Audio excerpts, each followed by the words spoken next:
Hey everybody, and welcome back to Booming Crypto. Really exciting, getting exciting in crypto for sure. Bitcoin and Ethereum on I guess a crossroad, a decision point at the moment. We're going to check out the charts for that. Can it make it? Yes, it can. I'm sure it can.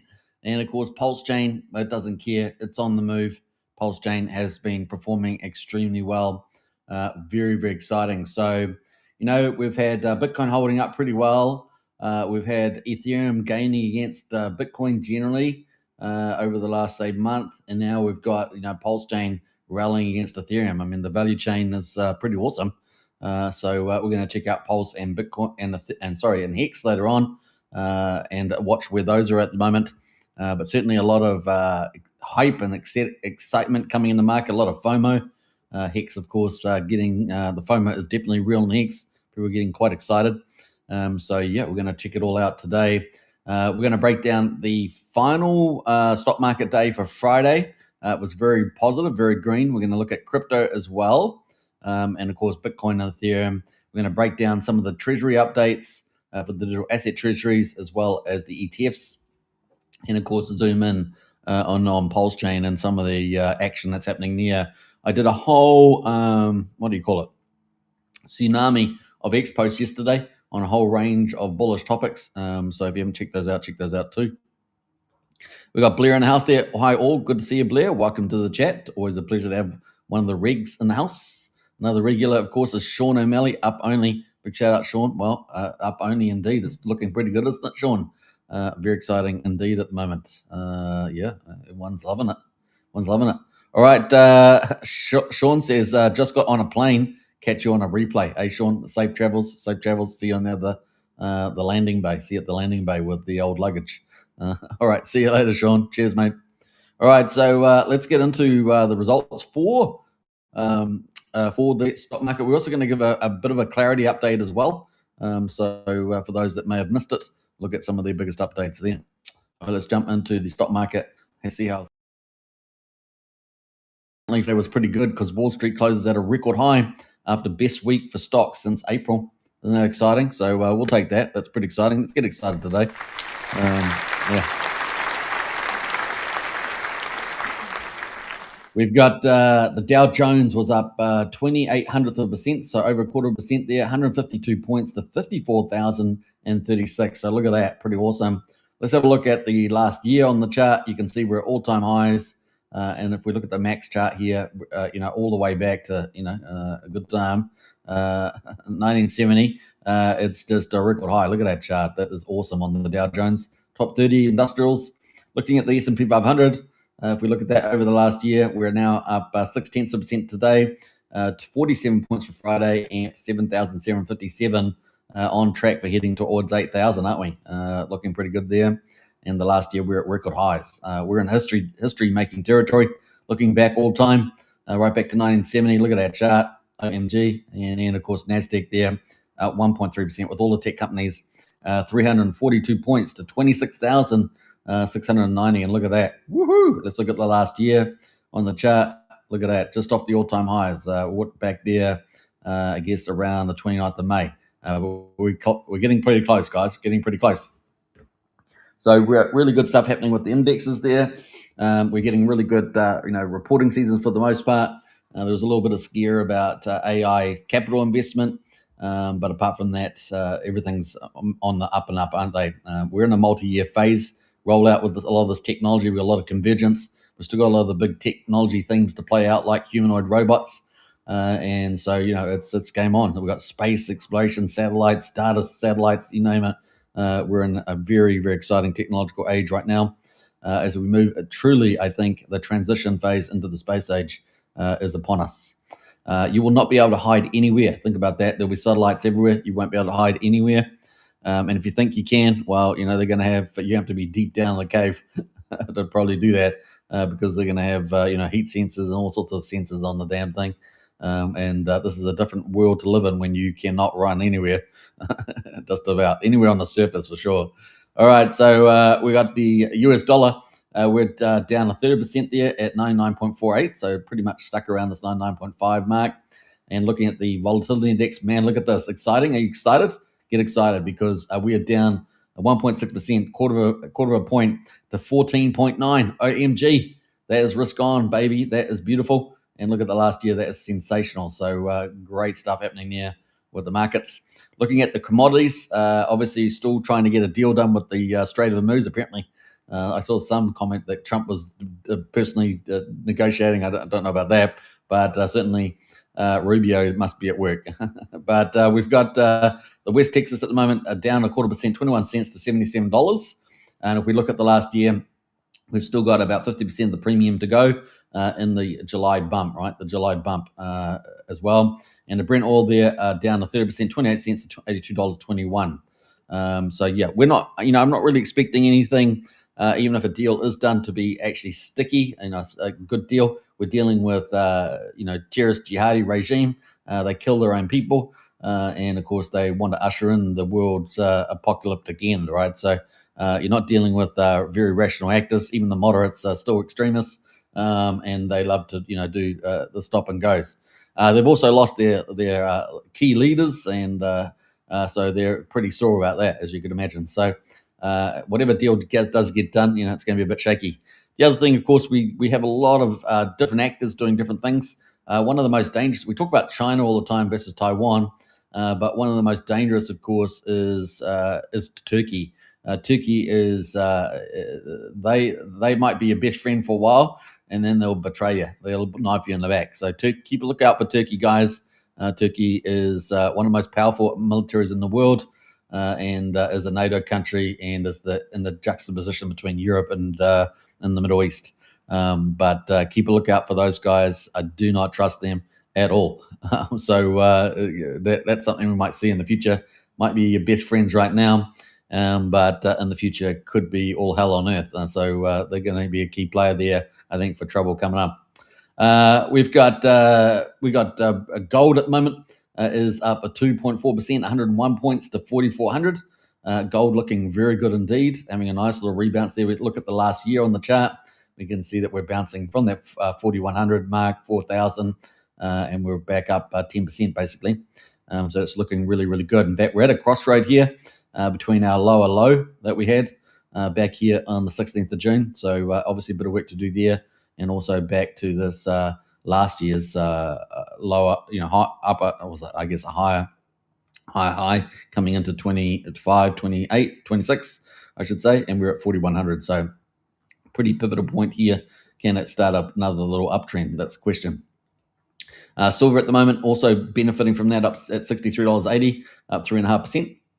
$2.19, so not bad there as well for silver, and it's also at a similar crossroad, and not quite as probably a bit more free range than gold, but certainly has avoided going all the way down to $53. So we're pretty well done on silver there. Copper, of course, is the star of the show. We're expecting copper to do well in this new industrial age, the fourth industrial revolution, with the intelligence age that's required for data centers, everything else. We're expecting copper to be boom, boom, boom. And as I always say, it's a very expensive process to make copper. So 3 different plants required to refine copper. Very important there.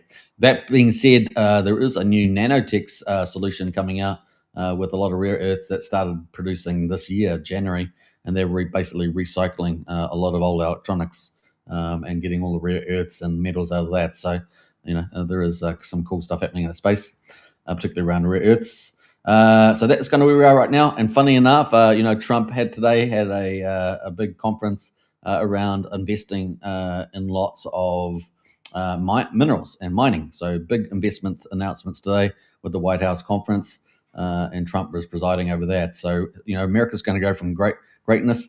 They are catching up somewhat, because under the Biden era in particular, they were sleeping on resources and rare earths, and China was snapping them all up. That China was going into Australia, going into South America, going into Afghanistan, for goodness sake, going to Africa.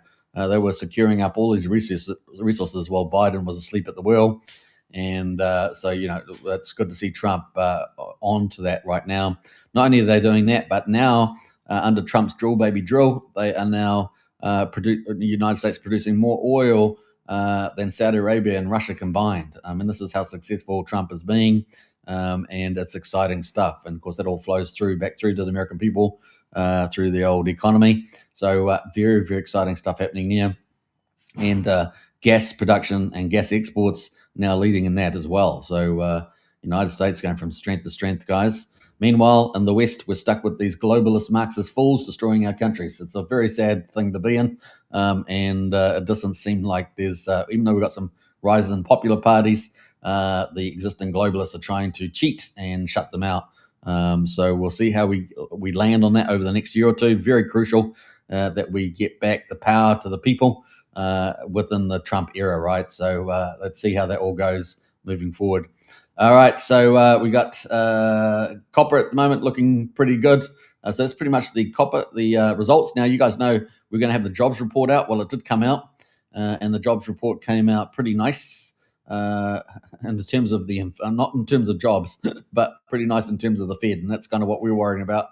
Obviously, we want people to have jobs, but in terms of the interest rate rises, we're trying to get those dampened down because they're going to smack. We want them to be a tailwind, not a headwind, against the boom of crypto. The jobs came in pretty weak. Not too bad there. Now I'm just going to go to the jobs report actually rather than read the commentary. Let's go to the jobs report. We're going to go to the economic calendar and have a look at that. Obviously we had the Clarity Acts being deferred. We'll talk about that in a minute. But the other big thing we're looking at is the interest rates, right? So this week we had the jobs report come in. Let's quickly look at the results for that. Let's scroll right down to the bottom there. So non-farm payrolls are negative 23,000, guys. The expectation was positive 85. The last 2 months was also revised down. And so last month was down to 20,000, revised from 57,000 jobs. As you know, the Fed Reserve's got a dual mandate. One is employment, and the other one, of course, is the inflation. And so this is meaning that we've got a less chance now for dampening down the chance of a rate rise. Right, we'll get that in a minute. So this is actually boding well. This is becoming instead of headwind, becoming a tailwind for crypto. Unemployment rate was 4.1% versus 4.2%. So that is down from last month as well. Obviously, a few factors in there in the numerator denominator. But next week is important. So far, employment played into our hands. We got manufacturing expansion playing into our hands. So you can see all the manufacturing data looking really good. Anything over 50 is expansionary. So I think, what is it now? 5 months now. I think it is 5 months approximately that we've had expansion. This is perfect. As you guys know, we want lower oil prices, expanding manufacturing. We want, I'm not saying job losses because it's not great, people not being in jobs, but we want no interest rate rises, let's put it that way.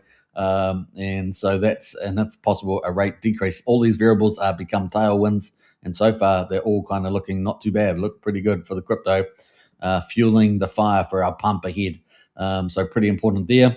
And of course, next week we've got, CPI, inflation target. We're expecting 3.4% at the moment. If that comes in less than that, that's very positive, equal to or less, particularly less than that.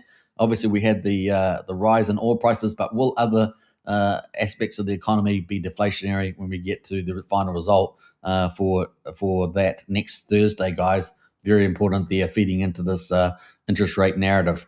Now, we've already had expectations drop around the Federal Reserve rate, so let's go have a look at that now as we move forward. We've got 5 weeks and 4 days and 16 hours to go until the next meeting, so still quite a bit of time, the 16th of September. And you can see that the majority now is in favor of a no change. So that flipped already from yesterday with these employment data being job losses.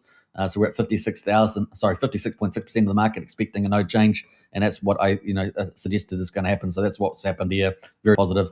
We've still got a significant amount expecting a rate rise of 25 basis points to 4% for the federal funds rate, but that's only 43%. So I think the market is going to move to a no change there. Now, we have CPI next week. So, let's see if it's favorable. If, we're doing okay there, then we will see positive things. Now, last time we had I think it was the CPI and the PPI data came in below expectations. So fingers crossed, guys, fingers crossed that elevated oil price in July doesn't impact it as the major factor there, and we get deflationary from other aspects of the CPI. Remember, it's a basket of goods, so fingers crossed there.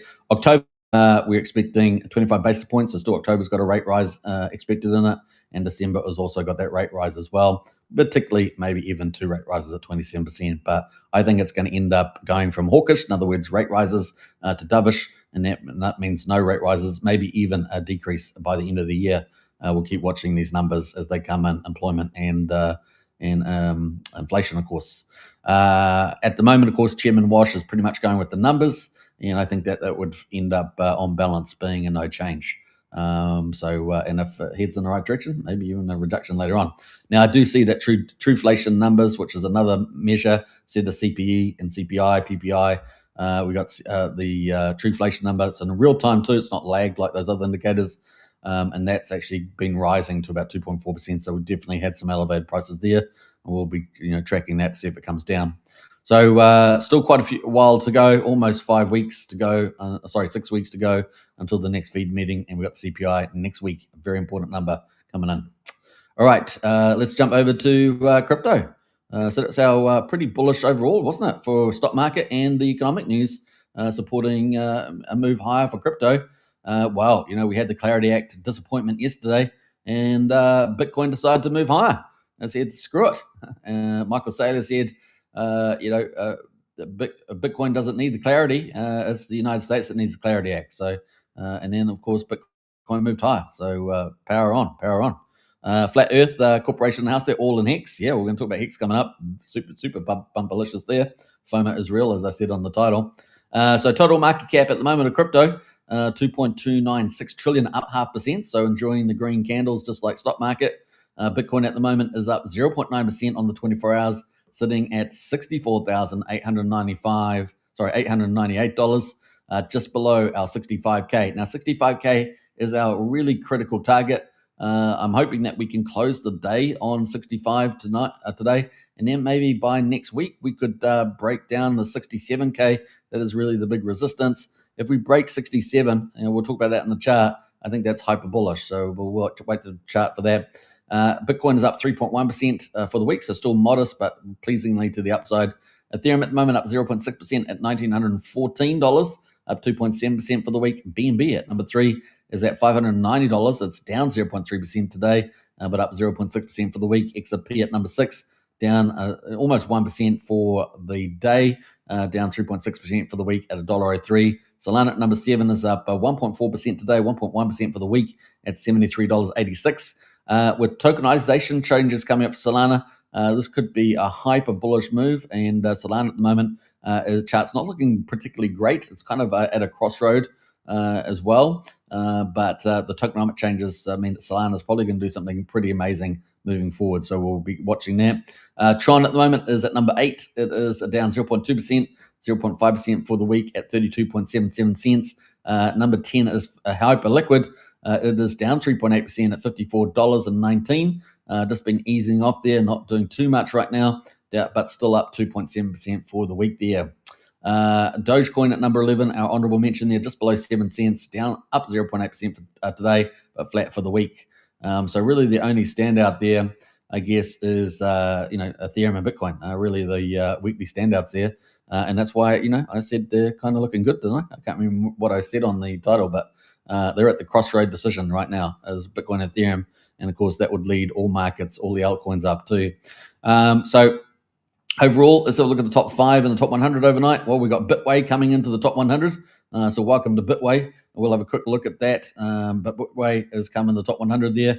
Bitway is a decentralized strategy infrastructure designed to bridge on-chain liquidity with institutional-grade global financial markets. Apparently, it facilitates us access to risk-managed yield farming strategies. Both traditional and decentralized finance operates the Bitcoin ledger, a purpose-built layer 1 blockchain that is fully compatible with Bitcoin, enables non-custodial native Bitcoin lending and cross-chain bridging via Frost-based BTC protocol. So there we go. So you might want to check that out and see why that's come in the top 100. Could have a continued move. But at the moment, that is the number 1 mover, and it's coming to the top 100 there as well. Odera Beat in the AI space up 8.4% today. OKB up 6.4%. Baldex up 4.3%, and Casper up 3.2%. So not a lot of action there except for Bitway coming in the top 100 in the last 24 hours. That's over 10%. over the last week. Top 5 Bitway again, 123% for the week. So major power moves coming in the top 100. Cardano there at the moment up 19%, and that's had a good week, isn't it? Hodgkinson will be happy about that. Allegrand at number 3 up 12.8%. Athena up 12.8%, and then Baldex up 11.9% for the week. And looks like we've had 8 tokens that are over 10%, including Atom, Lighter, and Zcash there. So privacy and trading, perpetual trading there, very popular with Lighter there, really doing some impressive things lately. All right, so let's go to top 1,000. We got Pons at the moment up 70%, Tutorial up 53%, and ETH Gas up 45%. They're currently leading the top 1,000 movers at the moment. Trending overall, Punchy Penguins again. Bitway, of course, is just coming in the top 100 there, and Pi Network, because everybody likes a crap network. Everyone likes a crap network. Hey, look, crap networks do well as well, right? Sometimes. So Pi Network there as well. You guys know I don't like it very much.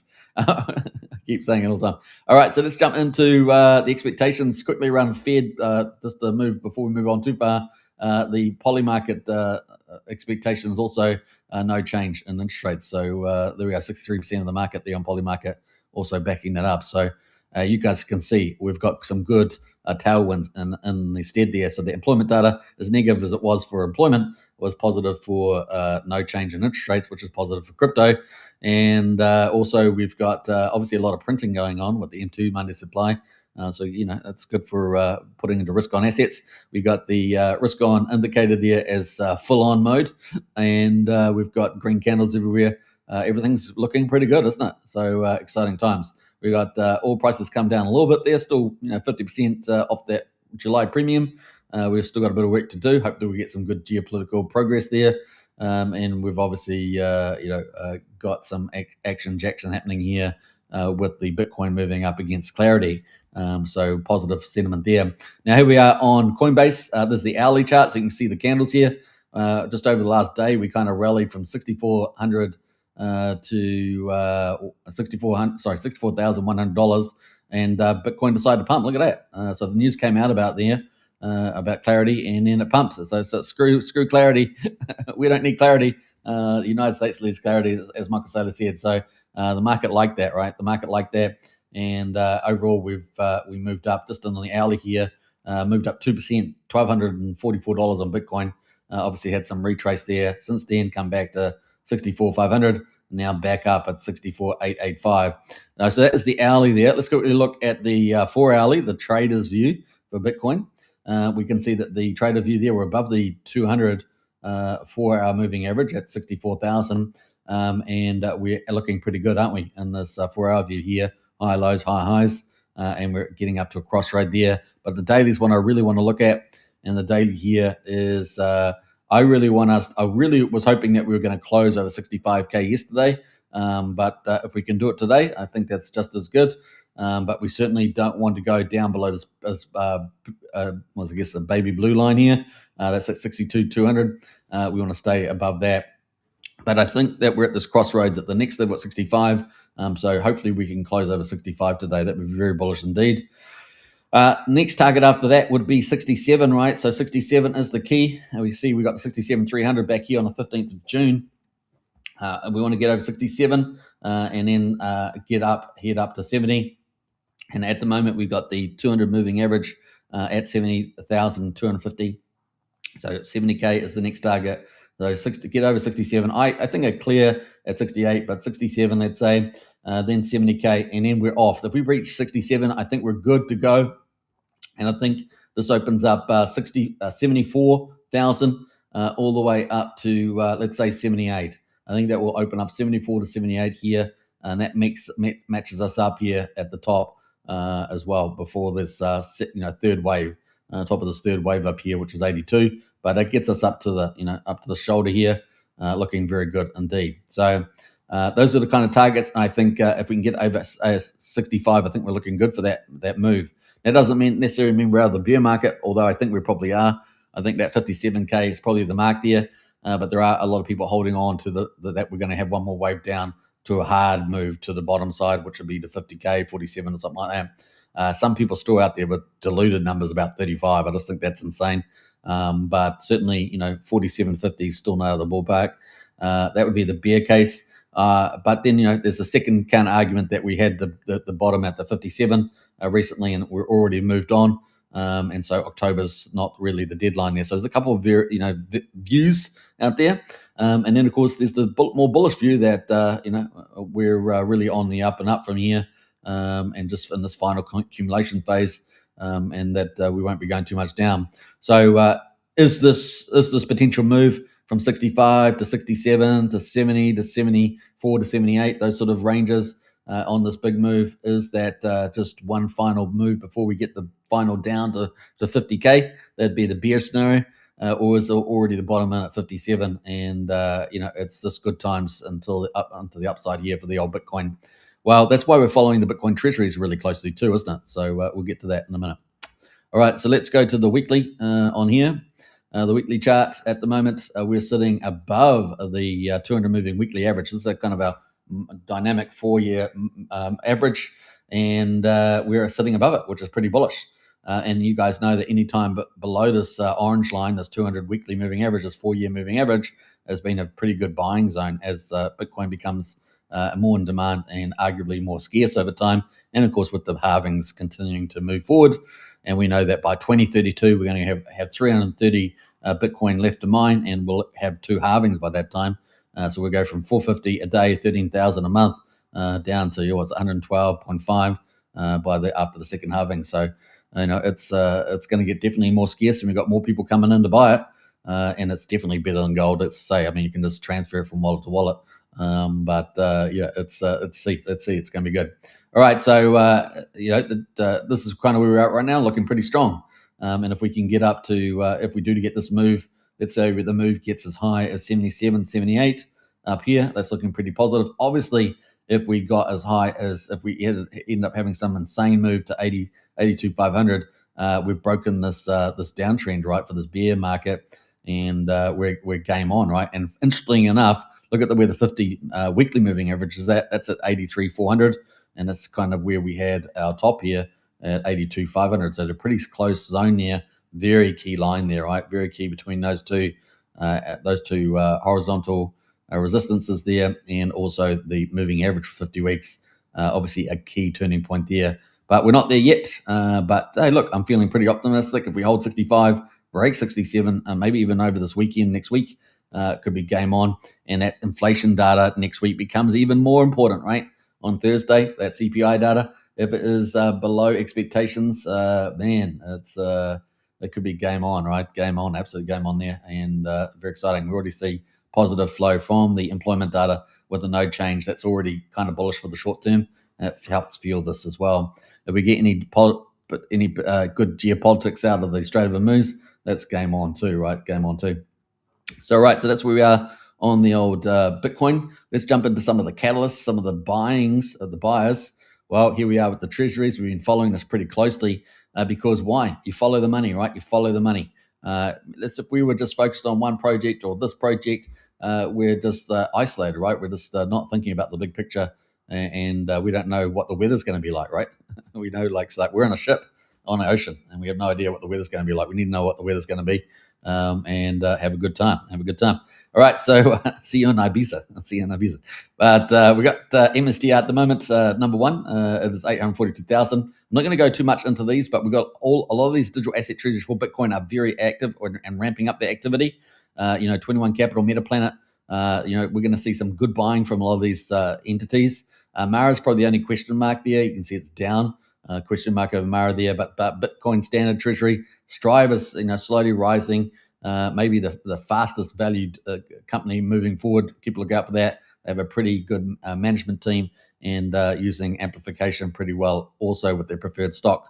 SpaceX sitting in there as well, but Coinbase, you can see some of these others have been buying. CleanSpark, green buys. Block Inc., green buys. American Bitcoin Corporation, green buys. Orange Bitcoin BTC, green buys. Capital B, green buys.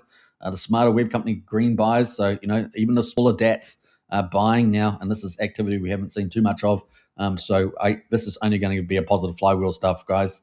Looking very good. Now, obviously, the big key for Bitcoin has been digital credit. That is basically vampiring the debt markets, offering them better products than existing products by a long time, 3, 4 times, 5 times the yield. And so this has been very exciting. It's still in the early phases of maturity, and we of course has had a challenge over the last couple of months since May. But we're optimistic that now that they've got good capital management in play, and I have to tip my hat off to Strive. I think that they've really added that bringing their money market, bond market experience has been very, very good. And I think strategy, Michael Saylor has taken a few hints from that, and I think that's looking pretty good. And generally happy with what is coming out of the strategy executive team as well. Let's go to the digital credit and have a look at these products. They, of course, were well below $100. As you guys know, what they do call the ATM or at the market. Once these get over $100 on these preferred stocks, they can issue more preferred stocks to the debt money markets and then raise that capital and then go buy Bitcoin with it. They put that Bitcoin in the common stock. For strategy, of course, that's MSTR. Their preferred stock is called Stretch, STRC. They have a number of products, but that's really the kingpin one. And then, of course, we also have Strive, which is sitting at the number 7 digital asset treasury ranking. And they have their common stocks called Assist, so SST, and their preferred stocks called SATA, SATA. So hopefully for the people that are new, that gives you some insight to what's going on there. Now, SATA, of course, is also preferred stock for Strive. They raise the money the same way. If it goes $100, they have the choice to issue more SATA and they raise money from the money market, debt markets, and then go buy Bitcoin with it, right? So the whole idea is that Bitcoin's going to grow at a return or a CAG that's greater than what they're paying out in these yields. So if they're paying out 11.5 to 13%, that Bitcoin's going to grow at least that much, if not more, on average in the years ahead. And of course, typically maybe 30, 35%, let's say. But of course, there are downtimes where Bitcoin does pull back and it all goes negative, right? And that's when the underlying collateral of Bitcoin, which collateralizes these, is under pressure. And that's what we're seeing recently with a bit of volatility there with Bitcoin coming down, second wave, third wave, the third wave particularly being the heavy hitter there. And so this kind of the context. They have obviously put good capital management in place now, which means that at least they've got a couple of years dividend coverage. That's the key thing I think the market's looking at, and then slowly that will get returned back to par. They've also supplied doing market buybacks with Stretch products, which also means that they're giving some sort of last buyer support. And of course, if it gets too cheap, let's say under $85, they'll start buying. And that gives buyer support as well. So you can kind of see that's the capital management, and I think it's working, right? So here we are. Stretch was down at $75, I think it was. Now we're at 95, almost getting back to $100, guys. And then SATA there sitting at $98.50, only $1.50 away from $100 again. And so yeah, looking good. August did look like it was going to be the time that would happen, and I think Michael Saylor even had one of the slides that he had the 8th of August, getting back to $100. He's not quite there yet, but getting pretty close. So this is kind of the backdrop there. This obviously moves from a negative kind of flywheel to a positive flywheel. So whatever momentum we're getting from everything else we've been talking about up to this time is going to be adding to that in a major way. So if Stretch can get back to raising a couple $1 billion every month and buying tens of thousands of Bitcoin, that's massive, right? That's massive. So that's what we're trying to get back to. They might sell a little bit Bitcoin for the dividend coverage, but they're going to buy so many tens of X's, hundreds of X's, maybe more of that. Maybe let's say tens of X's or more every time. So it's pretty good. Let's have a quick look at the Stretch product there. We're going to scroll down and have a look at the price performance. You can see this is obviously the standard stock market. You got a pre-market, you got regular hours, and you got after hours, obviously operating 5 days a week on traditional markets. Regular hours there, you can see the price really ticks off. See, there's not really a lot of volume, relatively speaking, in the pre-market. You do get a price, but you can see the price there ramping. But really, all the action happens, particularly at the end of the market. Sometimes in the middle, and sometimes at the end. You typically see sort of that patterns. And a lot of traders will just trade the first sort of hour of the stock market and just leave it there. And then, of course, you get the trading overnight, and then you get a big rush sometimes at the end, like we did there. And that may be because Bitcoin's going up or something like that. But we peaked out at $95.29 looks from the night, and then we ended up having the after hours closing at $95.18 from the looks of it. So that is kind of cool. We're currently $4.82 below the $100. So it's getting there, guys. It was down at what, $70. Let's have a quick look at that for fun. We like to have fun. Let's have a look at that. So let's go back. I don't know. Let's go back. Not sure when it was, but let's go back to the 16th of July. Let's see where it was there. Well, it was $85, right? So it's $14 down in the middle of July. Let's go back further because we like having fun. Let's go back to June. I don't know, June the 16th as well. We'll try to keep it even. What was the price then? $92. So it wasn't that bad.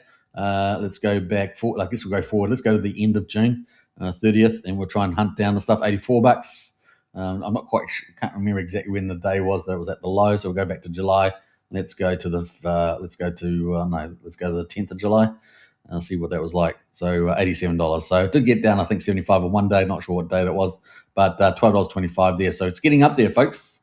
Getting up there on the mark. All right. So let's go back to digital credit, and let's have a look at SATA, which is Strive's preferred stock. So Strive put out an announcement, a few weeks back that they may or may not raise more capital at $100. So we'll see. Question mark there. On strategies one, he's just going to continue on because he's obviously going to head up to 1 million Bitcoin, right? So he's not going to slow down. We're at $98. So there we're just under $2 below $100 there on the price. And you can kind of see the chart there, pretty crazy. In fact, have we got the right date on here? Let me have a quick look. 7th on that one. Yeah, that's right. So let's have a look here. So we had a nice late rally in there. Look at that, late rally there, up to $99.36. OMG, is that crazy? So we had a really good end of the market there. Almost got back to $100 at the end of the regular hours, and was only 64 cents below. But then had some crazy. Look at this crazy stuff. Big volume candle came in after hours and ended up at $98.01 there. But anyway, the regular hours was very aggressive. Can't be too far away. Can't be too far away next week. Keep a lookout, guys. $100 is a back for means this is more positive buying. Billions of dollars, tens of thousands of Bitcoin potentially on the cards, maybe as early as mid next week, let's say. Well, we'll see. But we've got that inflation data coming out on Thursday. Is that going to be a tailwind? Is that going to usher in the golden age of positive cycles? This will help fuel us up to those big numbers I was talking about, 67, 70, 74 to 78, somewhere in that ballpark for this next big move. Obviously getting over 65 today, very important, or at least by this weekend. I think it's very crucial that we get a close over 65 and then hold it above there. That's probably the key part there. So keep a lookout, guys, over the next 2 days. It's going to be pretty interesting. But more positive flywheel stuff happening there. Everything's turning into a tailwind at the moment. Apart from clarity, it's kind of good. And apparently Bitcoin didn't care. So here's the ETFs at the moment. We're still getting positive buying last 5 days, all the current week, all positive buying for Bitcoin. 2,680 on Monday, 3,330 on Tuesday, 3,800 on Wednesday, 2,130 on Thursday, and then yesterday a little bit modest for Friday, but 233 positive there. Very, very cool. And one of the key players in that has been IBIT, right? So IBIT there being a kingpin there for the ETFs. Very awesome. If we turn that to US dollars, you can see 170 million on Monday, 211 million on Tuesday, $250 million on Wednesday, 137 million on Thursday, and 15 million on Friday there. So pretty crazy. And of course, we had clarity coming through on Friday, so maybe the ETFs got a little bit shy there, but positive buying. Very, very cool. Since the ETFs launched on the 11th of January 2024, $52 billion has been vested at the moment. And of course, that's 460 million there as well. Let me just go to the Bitcoin chart there. That is equivalent to 653,000 Bitcoin from the ETFs. So not bad. All right. So that is Bitcoin. I hope you guys enjoyed that. Let's keep going. We're on a roll right now. I think we're on a roll. Is everyone on a roll? Oh, we're having a good time. Anyway, so we're going to the Bitcoin power law. So here we are tracking this long-term model. Seems to be holding up pretty well. Has been tested in recent times for the first time below the red bar, the support line. We're going to zoom in on the road to glory for Bitcoin. And we are just humming along the resistance line, the support line there. The support line, I should say. And let's have a look at the actual date right now. So we're going to go back down to, what are we about, the 8th now? So we've got the support line at 62K. You guys know I said 200 is key. That also happens to coordinate not only with the horizontal pricing we've had recently, but also with the power law there at 62,100. Pretty key line for us to hold. We've also got the green line, which is the linear regression. So the average there, 175,000 right now, and the resistance line all the way up at 610K. So we're looking for a move high here. And so even by the end of the year, you're looking at approximately, let's see here, approximately 199,379 for the green line. And so if we get a rally before the end of the year, that's potentially we could get to that. At the top of the line is 683,000. Over the next 12 months, let's go to, what are we at now? August. Let's go to a year from now. That would get us about the 8th of August, wouldn't it? 27. And we've got the midline at 241K. Tom Lee has 250 for the middle of next year. So I think he's right in the ballpark there, even though he's a perma-bill. Power law supports that sort of price target there, with the support line being 85,700 next year. So only way is up, baby. Is it the song? And I think that's what Sean said as well. Up only with the top of the line there, 806K. Now the earliest the power law gets to 1 million on the purple line. So if we get a banana rally, right, a big bull market, then we start heading towards this purple line. Is the 1st of June. Is $1 million there. So 1st of June is probably the earliest we might make it there based on the power law. And then a lot of people, of course, calling $1 million Bitcoin by 29, 30, 31, 32. But the power law there indicating 1st of June as the earliest. We need a banana part of the curve for that. So let's just do a quick refresh to see what that looks like. And we've had them before, right? So these power law moves up here. We had the banana all the way up to the purple line, there. So we've had it, time and time again. The next one is coming up. I'm sure of it. The next move is that power banana part, and it's going to be truly glorious. So we have all these ETFs, and we have these debt market products working, raising billions of dollars. We have all these corporates and sovereign states and institutions, etc., coming in. We've got the scarcity of Bitcoin as well on the supply side. The Bitcoin halvings, it's glorious, baby. It's glorious. And the true, what does that call it? The basement trade, store of value, more of a debasement trade, but store of value as well. It's going to be glorious to the upside here. So bring it on. All right, that is pretty cool. Now you got to remember, a lot of people are going to miss out on this, right? So a lot of people are going to miss out. The vast majority of people, will not even be holding Bitcoin. Will just miss out. They'll see it on the charts and go, "I wish I shoulda, coulda, woulda." They're going to be having a lot of challenges in the employment market. There's a lot of bad challenges happening in the employment market. Let's just be frank with that. We've got obviously technology doing in a transformational phase, getting rid of a lot of employment jobs, a lot of the easy stuff. But also we're having these, what I call immigration invasions as well. So, we've got a lot of young people can't even find the same jobs we could find 20, 30 years ago, because now they're competing with, all these other people coming into the country, right? So it's tough out there. It's tough out there. It's only going to get tougher, guys. We've got a lot of Marxist governments spending all the money, putting the countries into debt, and all the rest of you guys know. It's just terrible. One thing after another. So it's tough, and that's why having your crypto bags is going to be a lifesaver as well as a life changer, right? So think about that: a lifesaver and a life changer. Should we put that on the old quotes? But that is very, very important there. If you've got any family that you care about, get them in now. Get them in. They just can DCA for the win if they want, but I think it's in this time to go for there as well. If you've got relatives you don't like that so much, forget about it. What do we say? Forget about it. All right, so let's go. This is kind of where we are right now on the power law. Let's get into the Clarity Act. The Clarity Act, Senator Cynthia Lummis being a key leader in the Clarity Act progressing. Obviously not able to get over the line quite yet, but we're looking forward to it. And at the moment, she's got a statement that she put out after the delay. So the Clarity Act has been delayed by Senator Thune until mid-September when they come back from recess. Now, it's the problem with that, of course, is the politics. And we've got the midterms in November, and they come back and they start campaigning, right, in September and October. So it's going to be a tricky one, guys. I mean, these guys, there's been a lot of stuff happening, but it's tricky. And so we've got to keep our expectations low, I guess.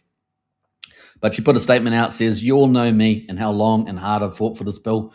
You can imagine how frustrated I am. There will be a time when I can say more, but for now, let me say this: we've come too far to quit now. I will not give up because I believe to my core this industry deserves to thrive with clear rules of the road on your soil. That consumers deserve to be protected from scams and have the confidence to participate in our digital economy, and the law enforcement deserves the tools they need to hold back actors accountable. The Clarity Act is the only way we can achieve these goals. The status quo fails on every level, and I will not stop fighting until we fix this broken system. I will continue working with my colleagues to get this done. This fight is far from over. And it's the old adage, as long as everyone hasn't left the room, then there's still a chance, right? So that's where we're heading at the moment for mid-September. We'll see if Senator Thune can get that over the line. We're at the moment trying to see whether he can get the SAVE Act over the line, which is so fundamental. The Democrats are fighting against all this because the SAVE Act will mean that people have to provide ID. And of course, Democrats have been winning in states where there's no ID, right? Because they're cheats. That's pretty much it. And so hopefully we'll get that over the line, and also the Clarity Act as well. They keep complaining about Trump, and they were anti-Trump. They want to stop him, for example. But actually, the whole law is designed to give protections and consumer protection. So it's all self-fulfilling. So we'll get there in the end, hopefully. We're still waiting for the White House to get back on the second version from the Democrats. See, this is the old game, right? They put one up, said, "Oh yeah, we get that," and we were happy. White House said, "Okay," and limited, the president and officials and judiciary from crypto. And of course, then the Democrats said, no, we're going to push down the road and make it even harder. And then they want to try and sneak in state AGs to be able to sue. That would be a disaster because, as I've said several times, the Democrats always use particular states to go and persecute their political enemies. And that can be anybody from that they want to take out, and they've been so cruel to so many people. So we don't want to give them any more powers like that. That'd be an absolute disaster. So that's kind of where we are right now with Senator Loomis. So really good post, even though it's been deferred to mid-September. The other bit, of course, is Eleanor Terrett. She's been on the ball with a lot of the Clarity Act stuff as a journalist and host of Crypto America. She says new Leader Thune's office is telling, so obviously the leader of the Senate then, is telling crypto industry leaders today that the majority leader still intends to file cloture on the motion to proceed to the Clarity Act before lawmakers leave for August recess per multiple sources. Now, we'll see whether that actually happens or not, because obviously coming in Friday.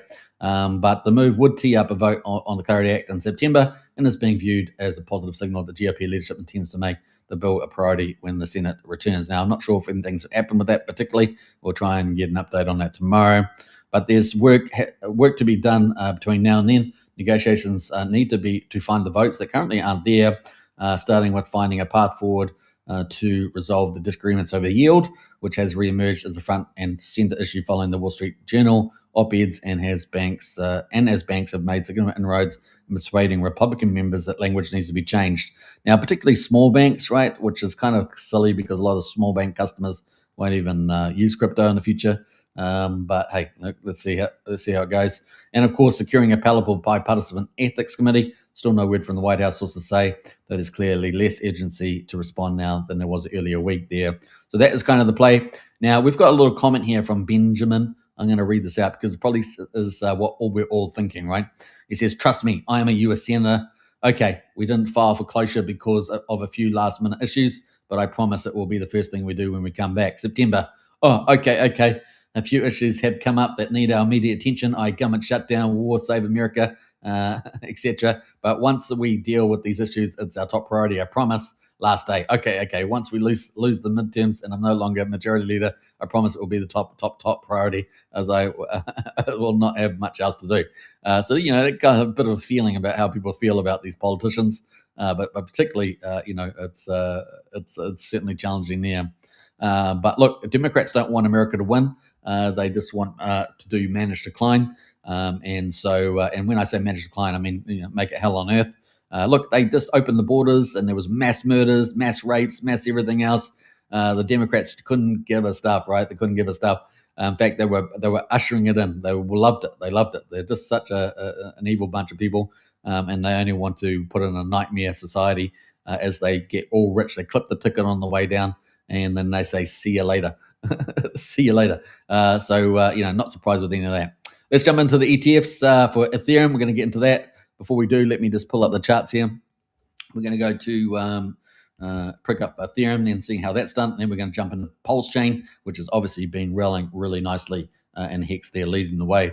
Let's get into Ethereum here. Let me pull up the chart for Coinbase. Are you guys having a good time? I'm having a good time. I feel pretty good where we're at right now. We're certainly at a crossroads here for Bitcoin and Ethereum, but I think they are looking pretty good. Let's see if we can make it this weekend over those key marks. But nevertheless, it's exciting times. We're getting a lot of things are becoming tailwinds. This is exactly what we want to see. And if we can just get them all just keep firming up, beautiful, beautiful, beautiful. All right, I think I've got what I wanted here. So let's jump into the charts again. So this is the Ethereum chart on the hourly. You can see how we've been tracking up here. We had a similar like Bitcoin. We had a nice little rally from 1,892 all the way up to $1,942. Not bad, not bad. So up we went, and that was a 2.5% move, $48. We're still up a fair amount on the hourly chart, up $20, 1%, not too bad. And of course, over that average there. Let's go to the 4 hourly, the trader's view, and you can see we're well above the 50 moving average. That's currently at 1880, and here we are looking pretty good here. Let's go to the daily here on ETH quickly. This is on Coinbase, of course. We're above the 50 at the moment, the 50 daily moving average. That's at let's just round at 1800, and then we've got the 200 moving average at 2055. You guys know the key marks for us moving forward: 2000 and also 2500. That's pretty much it. So 2000 and 2500. Some people have a mark of 2100 for the next move. So if we get to over 2000, we get up to 2100. But at the moment, we're at 1920. Our recent test of that, of course, we got to was on the 27th of July, and we got up to $1,979. So not too close, not too far. But as you guys know, when we had this big last waterfall down here, we were at 2000. So horizontal, and then we got this 2055 on the 200. You can kind of see that 2000 mark there. And if we get over there, that's a bit of a sign of strength that we get us to 2100. So 2000 to 2100 key marks there. And then, of course, as you guys know, I think, obviously Bitcoin's kind of key, getting over that 65K, but Ethereum is actually looking really good. Let's go to the weekly chart here on the Ethereum, and you can see the moving average here for the 200 moving weekly average is at 2484. So let's just say 2500. So you can kind of see 2000 and 2500 are the key marks to make here. But Ethereum is looking pretty good, Ethereum is looking pretty good.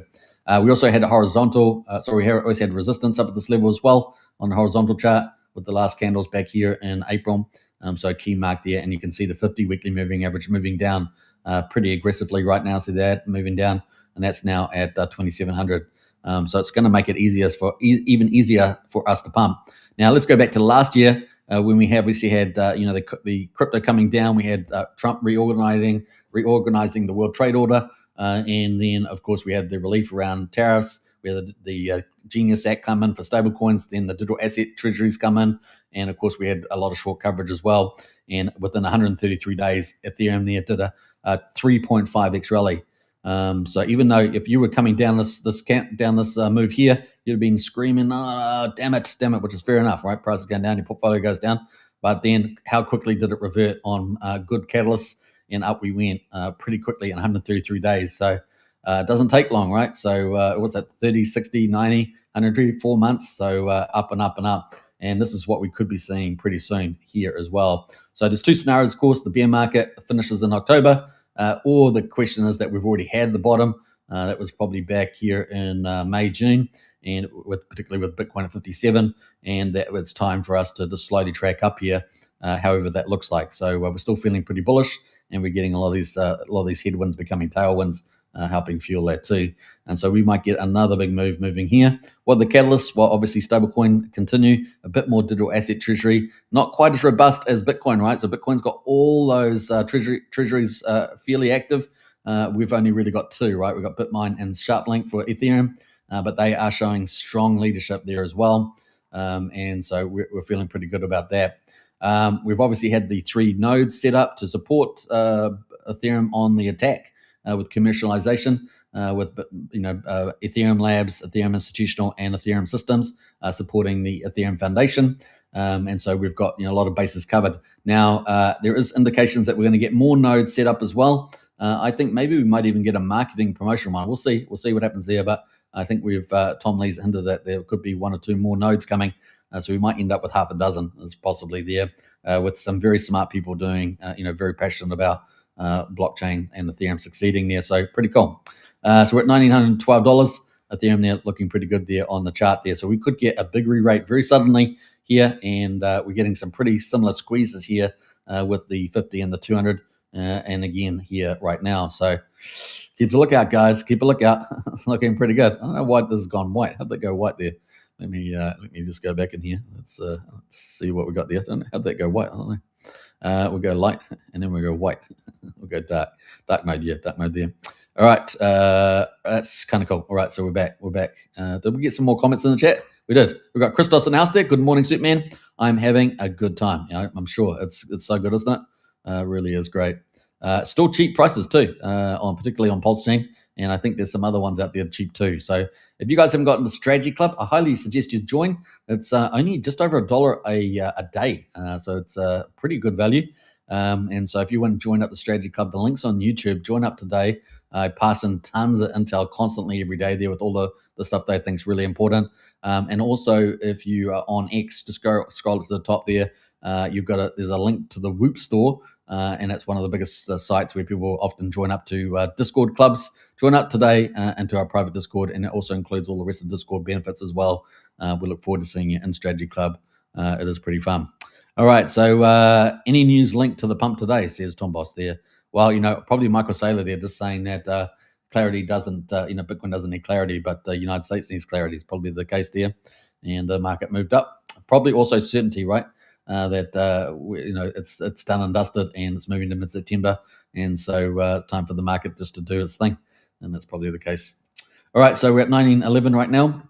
We're also seeing a lot of positive buying from ETFs, digital asset treasuries, and whale buying as well, right? So they're already indicating maybe the bottom's already in at that 57 if you're in the more of the sideways or bull case there. All right, so this is exciting, guys. Keep a lookout for this chart, but it's certainly looking like a nice setup. And it looks pretty similar, doesn't it? So keep a lookout for that. Now, if we zoom out further afield to 5 years, or so, then you're going all the way back here. We've been under 5K, right? So capped underneath there, it's that orange line. So I think there's pretty easy money even to be made back to the 5K line. Just got to be patient, right? Just got to be patient. But I think this time we're going to break it. We're going to break it, and once we break it, all hell breaks loose, right? It's pretty cool. Now, we've got all these Ethereum nodes on the offensive. So Ethereum now is well organized and got some special forces teams. And we've got stable coins boom. We've got tokenization boom. We've got AI boom. And it's all on the takeoff phase. In other words, that's the second phase. We've got the seed phase, then the takeoff phase, and then we've got the first level of maturity phase, which is probably next year, June next year. So we could go from $35 to $40 billion tokenization into $1 trillion plus by next year, right? So bring it on, because we are targeting hundreds of $1 trillion markets. So think about that. And that's just with existing products. We could end up having tokenization for assets that aren't even monetized, don't even have liquidity, but people think they should be. And we could have that coming into crypto too. So very exciting stuff coming in the future there. Obviously, we talked about stablecoins, tokenization. We talked about AI applications and trading bots, etc. But actually, we've also got a lot of other things happening. We're opening up markets, so we're bringing TradeFi over to blockchain. That is an upgrade, generally speaking. And also, we are getting all the big players from TradeFi coming over to Ethereum, and that's going to be a multi-year process. But we're getting some of the key players that are doing all the pipe work for TradeFi over to the blockchain this year. So we're not waiting for it, and that is DTCC coming in. Massive 114 trillion assets under management. They are basically like the waterworks company for TradeFi. They're coming in to take the same position in on a blockchain. It's at least a pivotal one, and they will be doing the waterworks for a lot of blockchain stuff, particularly around tokenization. They're opening up business full on in October, and so we're going to see their client list all want to tokenize, and that's a boom time, right? It's like a gold rush, guys. And then you see January, February, March into next year, all these products being launched from all their clients. And look, they did something. I think 25. They did something like 4.6 quadrillion. We're not talking about trillions, quadrillion dollars of settlements and trademarks. Think about that. Because you can see how big. Even if we get a fraction of that, guys, can you see how big this is? So now let's go back to Bitcoin. We've got the debt markets being targeted. If we get back into raising money from the debt markets this month, and then we add in this tokenization boom from October with DTCC coming in, they can't just use one chain. So obviously Ethereum's winning for the most part, along with Solana and a few others, Canton. But actually, they said they're going to have to use heaps of chains because they need that much capacity. That's how much money they're expecting to flow through. They need so many chains to use. So a lot of the top chains going to get a lot of business from that. So it is game on. So very excited there. All right, so that's kind of the play. But in addition to that, we're getting all the users, right? So we're getting Robinhood, Coinbase, and now we're going to get all these investment banks and all their wealth clients and their tens of thousands of advisors all working to bring adoption to crypto. It's game on now. And then we're going to potentially get sovereign states, and then we're going to get all the major banks. If we get Clarity Act through, that helps a lot of major banks and corporates. And so it's just one thing after another, and it's already on takeoff phase. So if you're wondering why the markets are looking so good, I think that's the reason. And we're moving into different territory. We also got mega themes that finance is coming over. So if you think about all the financial applications coming over, and then of course mass adoption is going to be very sneaky, guys, and that is offering it on social platforms. Mr. Beast applications, things like that are coming into play, and that's going to be sneaky mass adoption. It doesn't have to have some crypto guy out there going, please come and learn how to use a wallet. Please come and use how to DeFi. A lot of people don't even have the attention span to do that, right? They're on the flicking through their TikTok, and their brain's getting dumber and dumber as they do it, and they need something simple, right? It's a bit like those silly space movies. Have you seen it, where they're all retired and they're all sitting on these things, but they can no longer walk anymore because they've been sitting around there getting so dumberized, as it were, in their luxury spaceship, that kind of thing. So it's going to be made really simple on apps, and people are going to be able to pick up Ethereum, Bitcoin, and not even think about it. And their little apps, right? That's great. It's great. And then so you're going to have hundreds of millions of people coming in, all right? This is the way it's going to be playing out. It's pretty cool. All right, so that is looking bullish, and you guys are all here early. Can you look at that chart? It's a gift in the hand right now. Once again, not financial advice. Do your own due diligence, but if you're loving it, let's get going.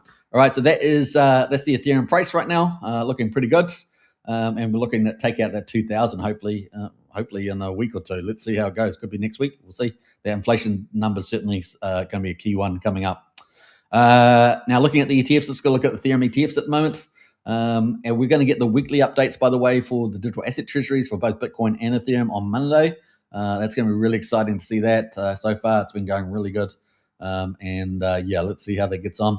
So at the moment, we've had pretty good days. Not every day. Monday was a weekday for Ethereum, down 6,300. But the last 4 days have all been hyper positive for Ethereum there with the net inflow. So we had 28,500 on Tuesday. We had 32,000 on Wednesday, 48,000 on Thursday there, and 6,000 yesterday. Obviously, a bit of a pullback there with the Clarity Act. So that is a pretty major week. We've also seen a lot of whales buying. I think things are just getting ready to rumble, guys. Very, very exciting stuff. All right, so that's kind of cool. Let's jump into, we're going to get into Pulsechain now. How are we doing? An hour and 3 minutes. I spent talking about stock market, Bitcoin, and Ethereum, and we only just got to Pulsechain. What the heck, man? You guys know it's getting exciting, isn't it? Getting exciting. But look, we like to stay informed. We like to keep the big picture in mind. Now, there's some stuff I haven't even covered, right? Because I'm covering it in Strategy Club. It's just part of that setup. But that's going to be coming out too today in Strategy Club. So look forward to that if you're in there already.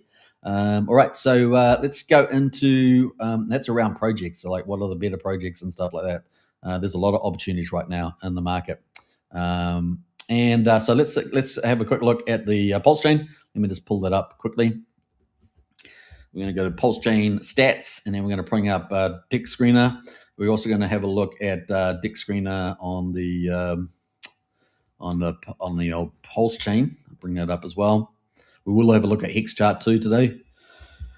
If you're loving the content, don't forget to smash the subscribe button. We're streaming on 3 YouTube channels: The Crypto Night Show, Superman Crypto, and Pulsechain X. If you're also on X Live, then hit the follow button there as well. I think we just went over 1,700s, which is great. We're slowly climbing back. I had to restart my whole channel, as you guys know.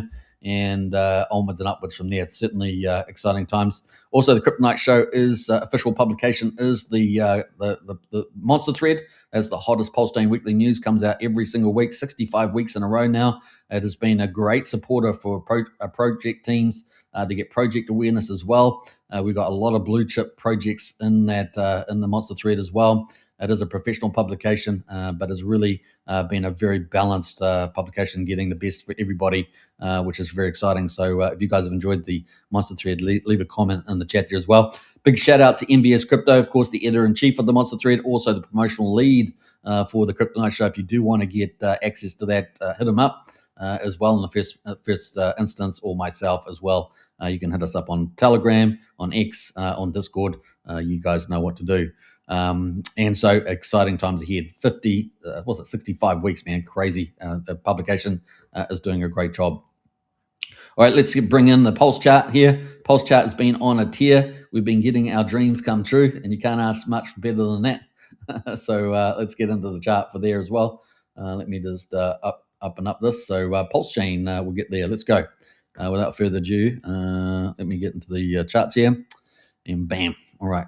All right, so Pulsechain here is a full system state fork of Ethereum on the 10th of May 2023.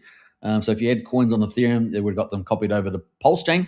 And then, of course, basically 3 days later on the 30th of May 2023, Pulsechain launched, right? So it has been price discovery ever since. Pulsechain has been hit by a number of things, particularly the SEC suing some of the major projects, Pulsechain itself, along with HEX, all getting sued by the SEC, as well as Richard Hart, the founder of Pulsechain, and of course HEX as well. HEX being one of the top 5 coins of the 2021 bull market. And he defeated them. Richard hired a dream team of lawyers and defeated the SEC. And here we are. We are here now 1,183 days later, and the chart is starting to move off the bottom. So very exciting stuff. So at the moment, we're up 8%. The price of Pulse at the moment is at 809644. Sorry, 509644. So if we just lose the zeros, we're at 9600. We're getting close to losing a zero. Very, very cool. In fact, you can see on here with the rounding, we're already done it, but it's not quite true. Come on, Pulsechain stats, get your rounding properly. I use this chart every day now. I've moved from GoPulse, of course, moving this. Yeah, but another decimal place. Come on, guys. Come on, guys. All right, so we got HEX at the moment is sitting at 2,900 of a penny, looking real strong, up 18.63%. We've got to give that a clap, don't we? I've got to give that a clap. Yeah, on the move. HEX on the move, guys, looking real good. All right, so let's jump over to ProveX. ProveX at the moment is at 4,053. It's up 6%. PulseX is at 5,008 something, up 13%. And Ink Token there up 12% as well. Actually, we might look at PulseX today as well. I have not really been focusing on that. I'm hyper bullish about PulseX, so I should probably be doing more about that. Ink Token up 12% at 48 cents. All right, so those are the top 5 Richard cores. We probably have 7 or 8 peers that are typically doing most of the volume.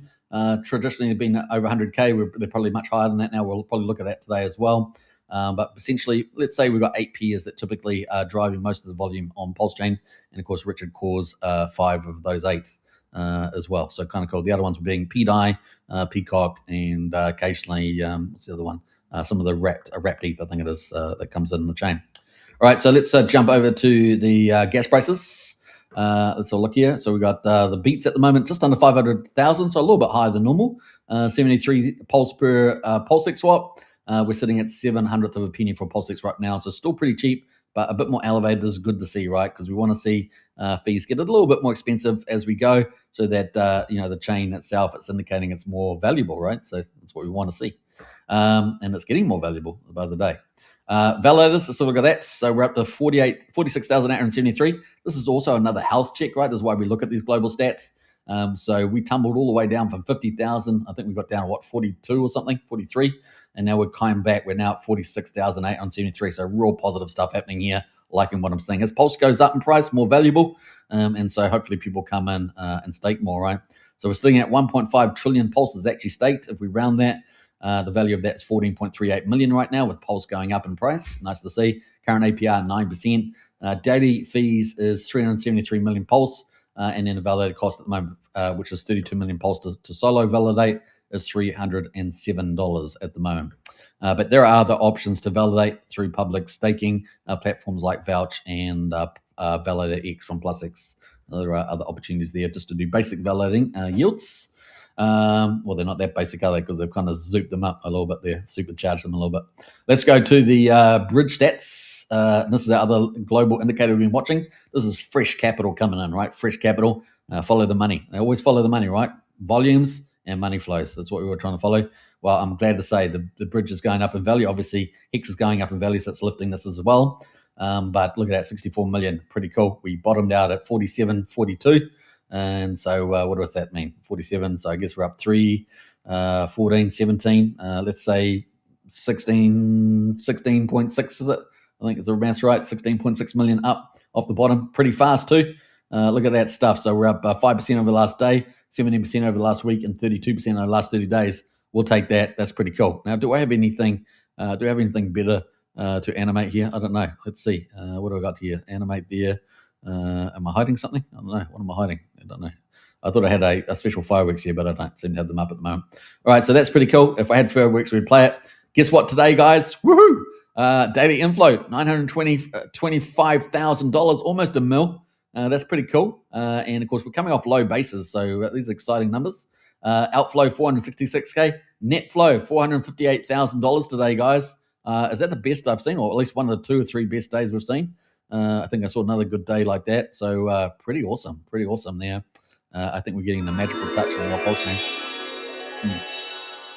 Now, what is most of that? So USDC, almost 400K, almost 260K of ETH at the moment, 110K of DAI, looking pretty good there. We have got quite a bit of a COSA coming in, interesting enough, 60K. We've got, on the outside, we've got 187K of ETH going out. We've got 156K of USDC going out, and 64K of DAI, and a bit of USD Tether as well. So interesting there, but what a big day in the office. That's great. That's great, because generally most of the stuff coming over is going to be active, right? Going to be actively used. So that's kind of cool. I really like that. All right, so that's the majors there. Let's jump over to the, we're going to bring Pulse that back actually, because I think we're heading for a 2-hour stream. What do you guys reckon? I think we're going, guys. How can we slow down right now? This is crazy. Well, I'm glad to report also we're up at $6.9 million, so we're back up in our $6+ million mark. Thank you very much. Of course, on the bottom of the bear, we've been sitting around 2.5 to 3.5 mil, with a couple of days down at $1 mil, which was pretty scary recently. But 6.9 mil, looking real good again.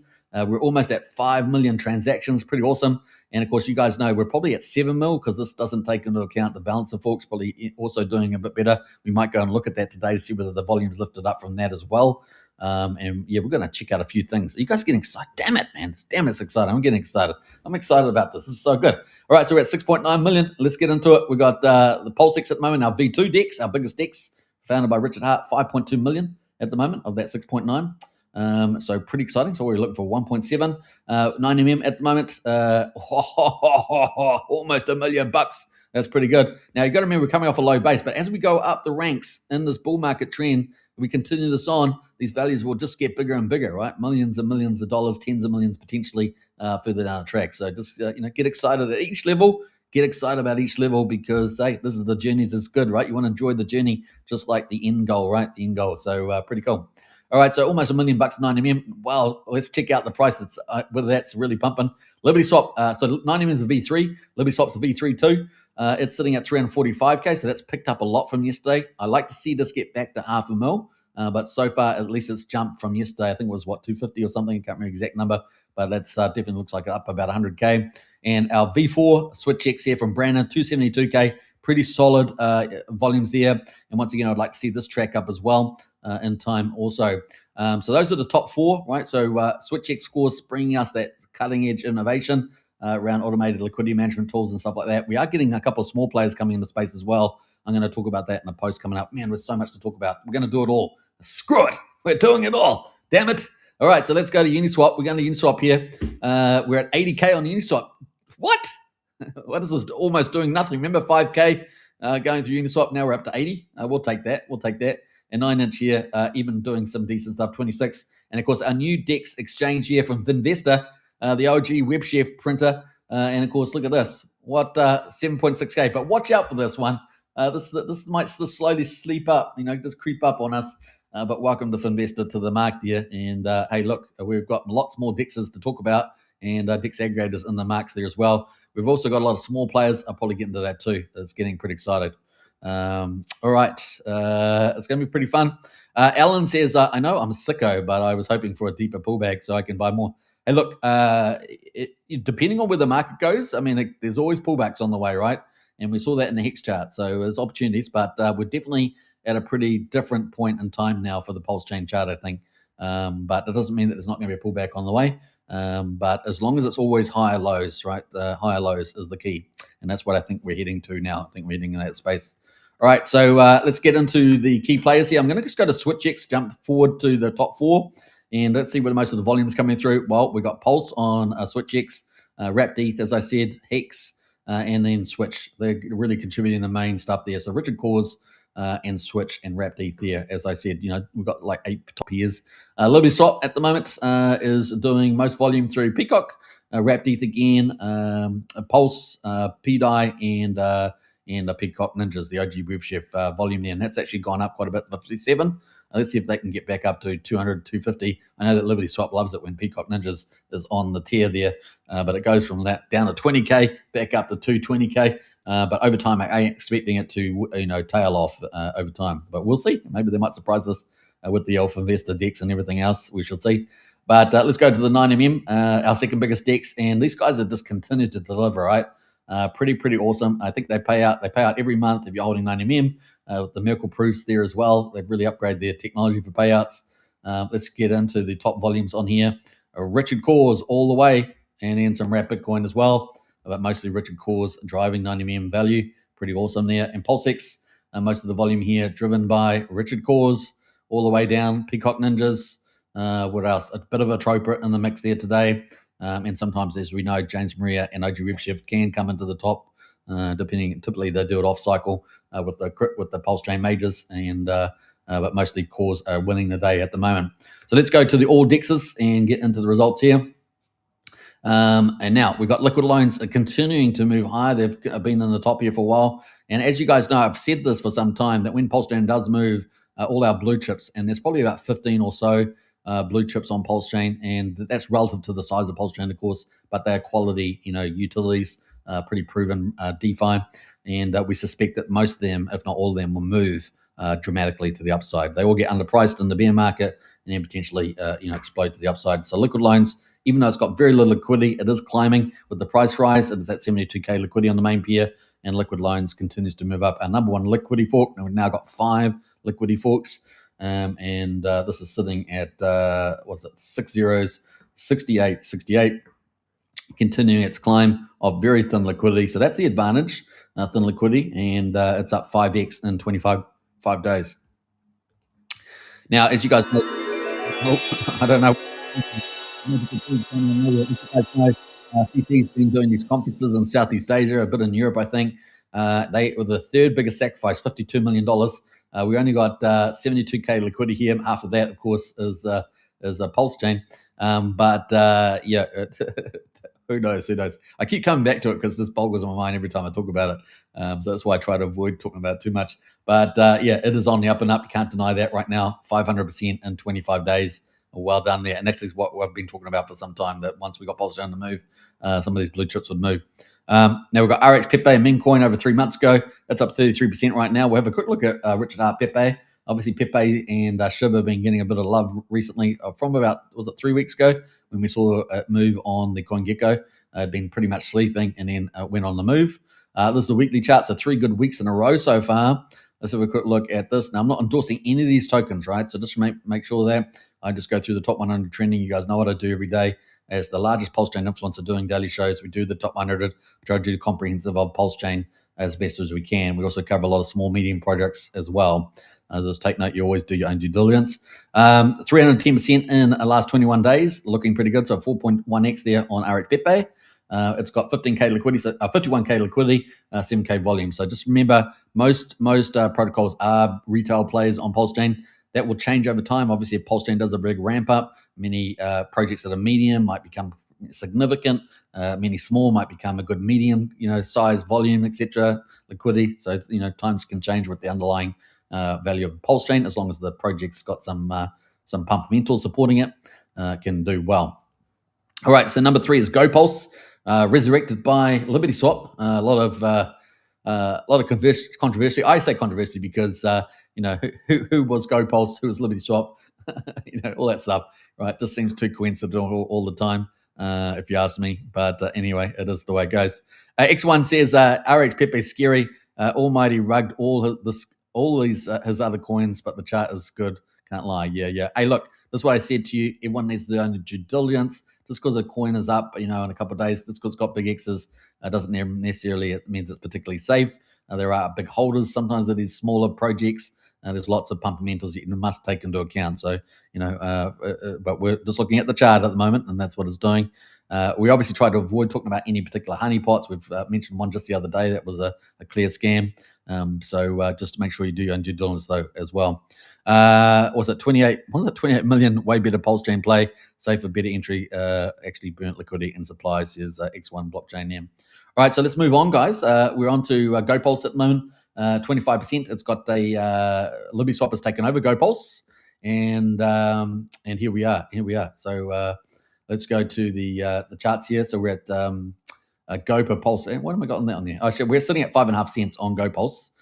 It has been saved by Liberty Swap, let's say. Apparently, all the fees earning from GoPulse are going to be used to buy Liberty Go token. So the community must be very happy about that. Those are holding it.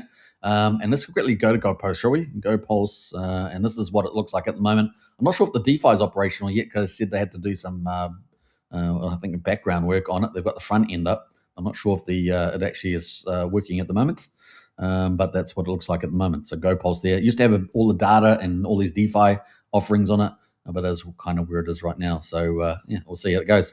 All right, so that is GoPulse, looking pretty good. Let's actually do the move here on the candles here. Once again, 134% in 105 days. But last couple of weeks there, really been moving. There's weekly candles. So we'll see how we go. So not bad. 52K liquidity, 2,200 days in volume. Like I say, it's another retail play.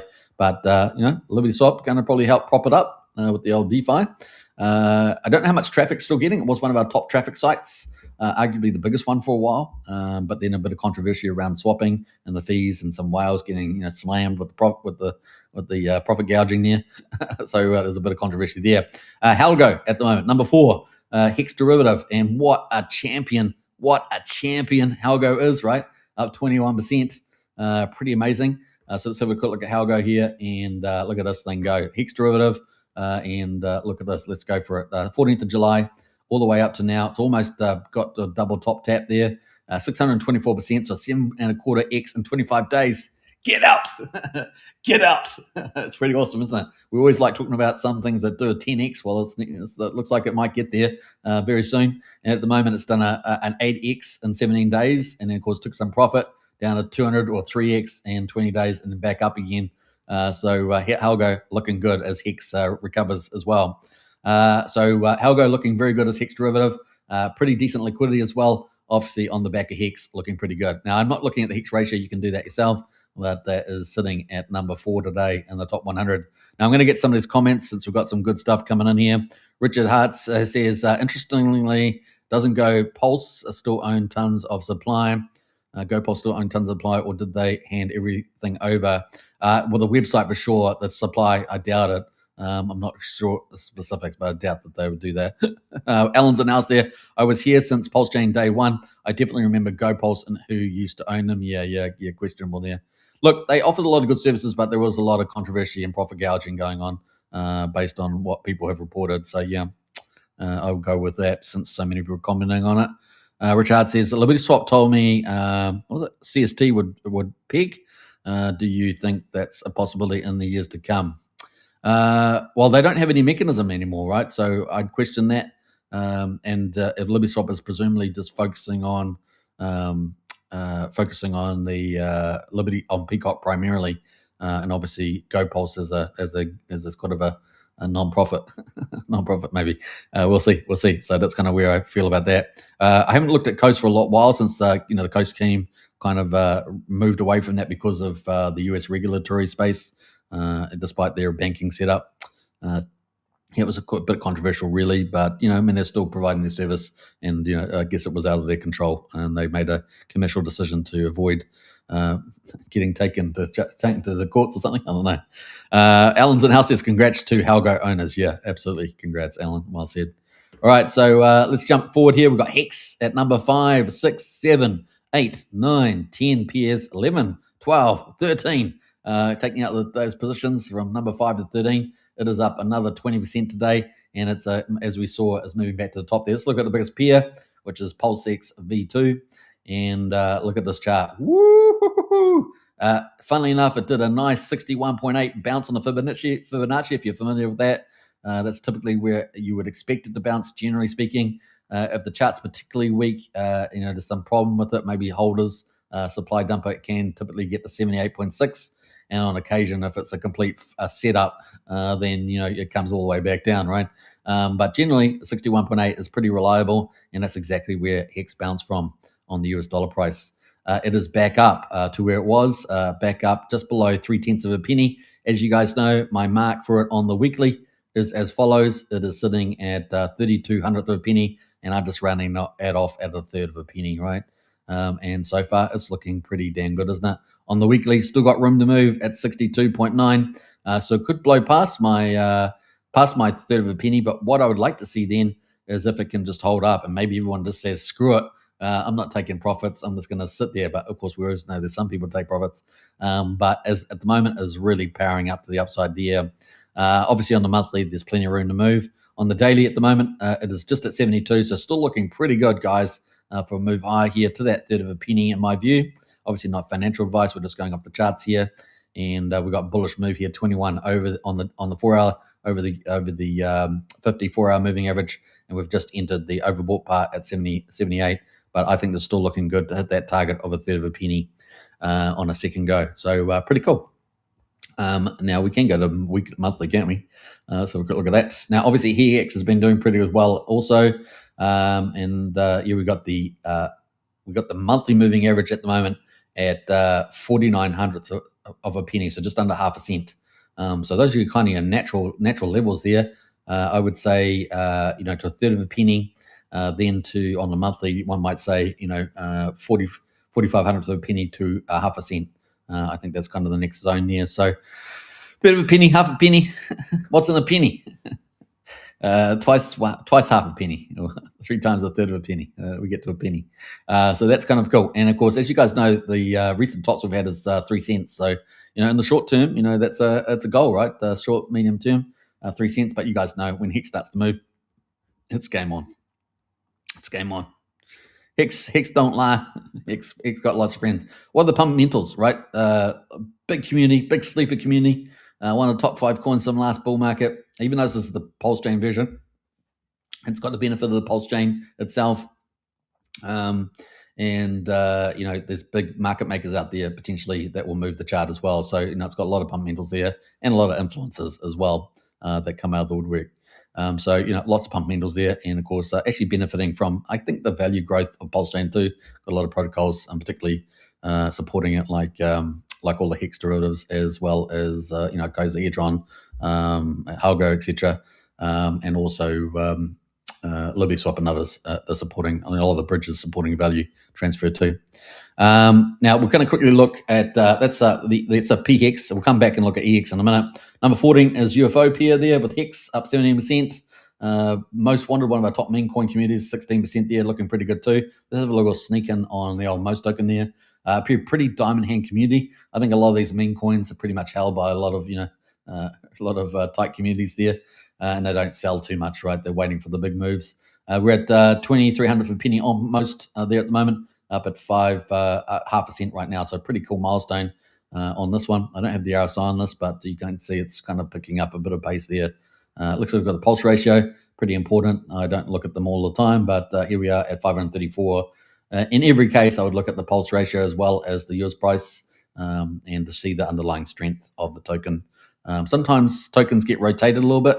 I think Peacock's had a little bit of that recently, obviously with the rigid cores on the move. but eventually it catches up if they've got good DeFi rolling out. Feels good, man, says Ellen. Does indeed. It's good times. All right, let's jump out, and that is most wanted at number 15. Let's scroll down a bit further here. We're going to speed up a little bit there. Solid X up 15% there at the moment. And then let's have a look here at numbers 18, 19, and number 21. Pulsechain coming in the mix there at number 22. Now, I did say I was going to look at Pulsechain, so let's bring up one of the peers here. Let's see which is the one that's got decent liquidity there. We'll go for the 2.1 million. Does that sound good? I think that sounds better. And here it is on Pulsechain at the moment at 5 zeros, 8,529, looking like a champ on the 4-hour chart here. Let's look at the daily. The daily there still not oversold. Oh, it's oversold territory, but not it still can go up a bit more. Certainly going to have a bit of a challenge getting a bit higher, but certainly could hit over 900, 9,000, I should say.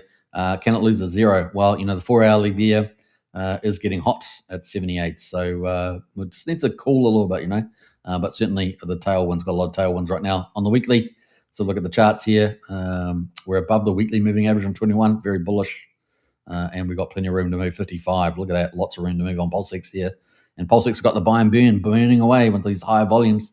Burn, baby, burn. Kind of cool. All right, so let's move on. Let's go here. Benefits from all that volume. Look at all the volume going through. What did we say? 5.2 mil. Been getting a way better volume, hasn't it? So that is on the Pulsechain. Let's go look down a bit further. Pulsechain is one of my favorites, of course, on Pulsechain, out of the cores. Now let's see what else we got going here. Where would you get to? I've gone too far. I talked about Most Token. Well, another top meme coin, pretty similar to to Most Token, is Delt token. Meme coin up 13% at the moment on the back of HEX as well, and INC.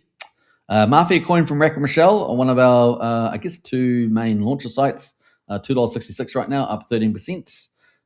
What else is going on here? Let's scroll down a bit further there. Vouch, a number one public validator, is up 12% right now from Jexa.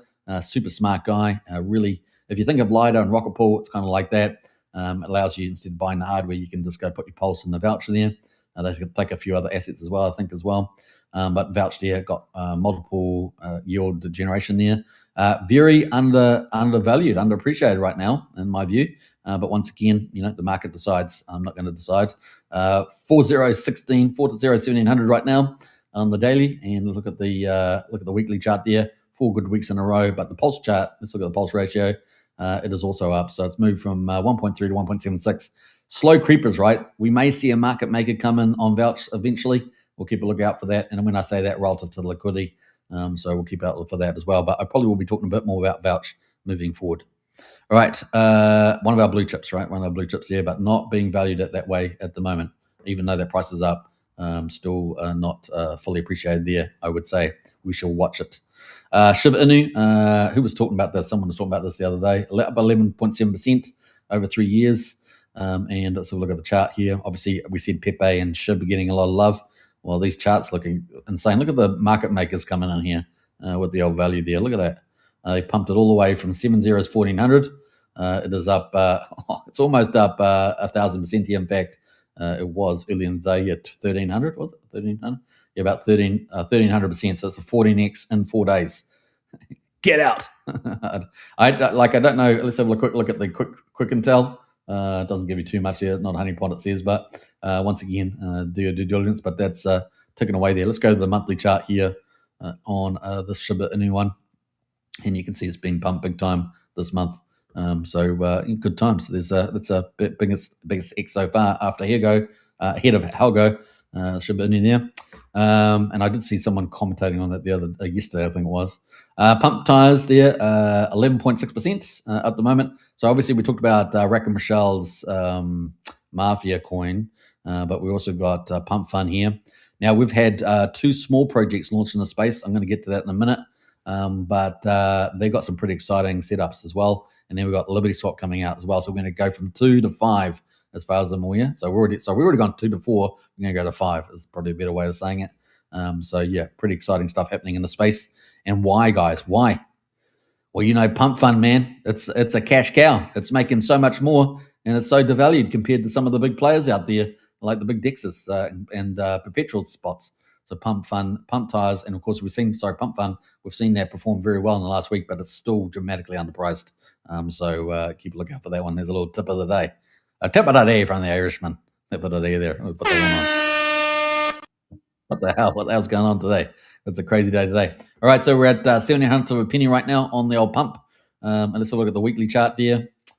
Weekly there, we've got heaps of room to move in this pump ties. Keep a lookout, guys, because I think if pump fund runs, it's going to run, even if it's not doing the volumes, the revenue might just get that meme coin reflection, let's say. But coming off the bottom there and not really moving too much at the moment. Has done about 1 million pulse buy and burn, isn't it? Around about that. And so we'll keep a lookout on this one. It's going to face competition from these smaller sites potentially, and of course from Liberty Swap, no doubt. When they launched their Liberty Pump or whatever it's called. So it's kind of cool. Now, pulse ratio, let's look at that on the weekly. We've come off the bottom there. I mean, we've got as low back here, 142, 180 now. But keep a lookout for this one. Obviously, this could be a big mover. What else are we going to say? Let's go to the daily quickly. We're on the weekly there, daily there.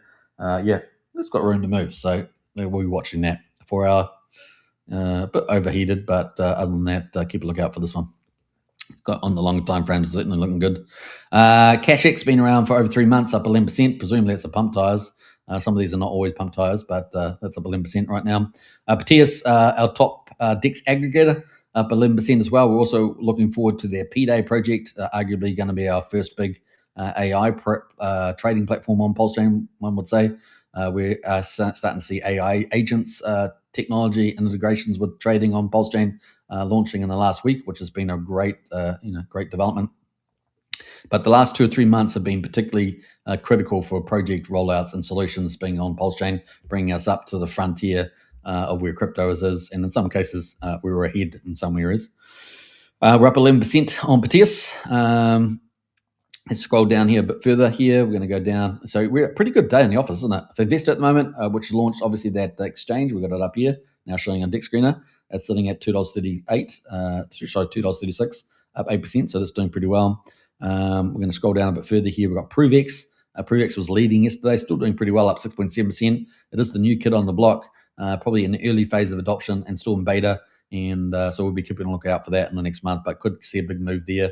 Currently at 5,300, up 6% there, and I think I talked about it a bit yesterday. PDC to grey is a pretty similar spot to ProveX, but pretty about 6.3% as well. Remember, most of these are actually lower than Pulse. What was Pulse? Around about 8% up today. So we got about a third of the coins. No, we got half of the coins doing better than Pulse today. Let's scroll back down here a little bit further. So now we're getting into the Peacock ecosystems. We've got Zero Trust, Top Hat, all tied into the Peacock. They're all down here. Peacock itself sitting at 1.1 cent, pretty much stuck there, isn't it, at the moment? Been a little bit lower overnight, but stuck there at the moment. But of course, we're waiting for all the big heavyweight DeFis. A lot of rich features coming for the ZKX wallet. We're waiting for the big product launches, right? So those are kind of being deferred a little bit into maybe August. We're watching out for those. So we're things like Liberty Pump, Liberty Lean. That might be a bit later, Liberty Lean, but perpetuals and spots and commodities, all these things coming, waiting for Liberty Swap to bring that out. And Zendog as well, part of that trifecta. So they're all just green today. That's pretty much it. So that's kind of our biggest juggernaut ecosystem, but kind of building pressure, waiting for these big releases, and of course we've got a bit of rotation going into the Pulsechain cores. That's kind of how I see it. Also, volume to liquidity. The Peacock ecosystem's got pretty big liquidity because all the P is tied into it, and so you're going to need that bigger volume as well. Obviously, they have the buy and burn coming from all the DeFi, and if they scale that DeFi from 4 DeFi up to 10, 11 DeFi, then you're going to have potentially massive the buy and burn just accelerating. At the moment, buy and burn's doing about 100,000 a day, I think. So as soon as it goes past that, you could get up to a couple 100,000, and if they get to 1 million a day, game on, right? That's insane. They can get their DeFi up to that. That would be pretty insane. Remember, it starts off at 1 billion. They've already burnt, 150, 160. Close to 160 maybe, 160 million, and therefore, it's game on from there if you're burning a million a day. Now, I'm not saying they're going to get there straight away, but they could definitely get there at some stage. But even a couple 100,000 is pretty game changer stuff. All right, so we're watching that, and in the red today, we've got a bit of a troper, Bit of P Mint down 1%. Not much down too much. Reserve Day, James Maria down 1%. Unity from Cryptographics down 3%, and P Tiger, which was on the leaderboard the last couple of days, is down 10%. They're taking a bit of a breather at the moment. So that's pretty much it on the top 100. We spent a bit of time on that, and hey, look, volume's gone up to 7 mil. We just crossed that over, and we crossed over 500,000 as well. Let's quickly go to coin pulse list. You guys know we're going to do it. Coin pulse list. What the hell? Pulsechain coin. Pulsechain coin. Oh, Mike, I've forgotten. Pulse coin list. Pulse coin list. Yeah, there we go. We got there in the end. So many mixtures here.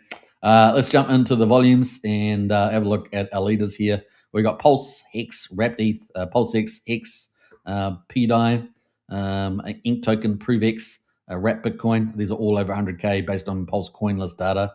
I think it's a little bit out of touch with some of the pools potentially. And then we have James Maria's Satropa and Peacock and James Maria's Teddy Bear below that. So those are kind of the bigger ones there on this one. But you can see at the moment over 100K volume is showing Bitcoin at number 9 there. So there we go. And that's come up a bit there. What is the price of PDI? PDI at the moment is currently sitting at 0.2 penny, pretty much stuck there. PDI to $1. Well, anything can go to $1 in the crypto, can it not? Well, not anything, but things with decent fundamentals. But will it be pegged at $1? It needs a mechanism, right? We've seen theory after theory after theory. Hey, look, I'm always open-minded. I'd love it to get to $1. I'd love people to be, to celebrate that. That'd be great. But the reality is, it's all been, wishful thinking at this stage, and every single theory gets smashed. Recently the layer 2 theory, and then all this other stuff, all these mechanisms getting set up for this beautiful, wonderful circuit, and it's so far flat. Now that said, always optimistic. That's something will come to the play, but hopefully it's going to be better than some of the things we've seen so far. All right, it's got a big community. It's got one of our biggest communities, and it's got some big influence to support it. And so it does have some fundamentals. So it's got one of the biggest volumes on Pulsechain. So it has got legs. Obviously, the Pulsechain rises, it can really do some stuff. But we'll see. We'll see what happens there. It's also part of I would say one of the negatives is that a big part of the community is pretty. I don't know. They might just dump on your heads pretty quickly. That's all I'm going to say.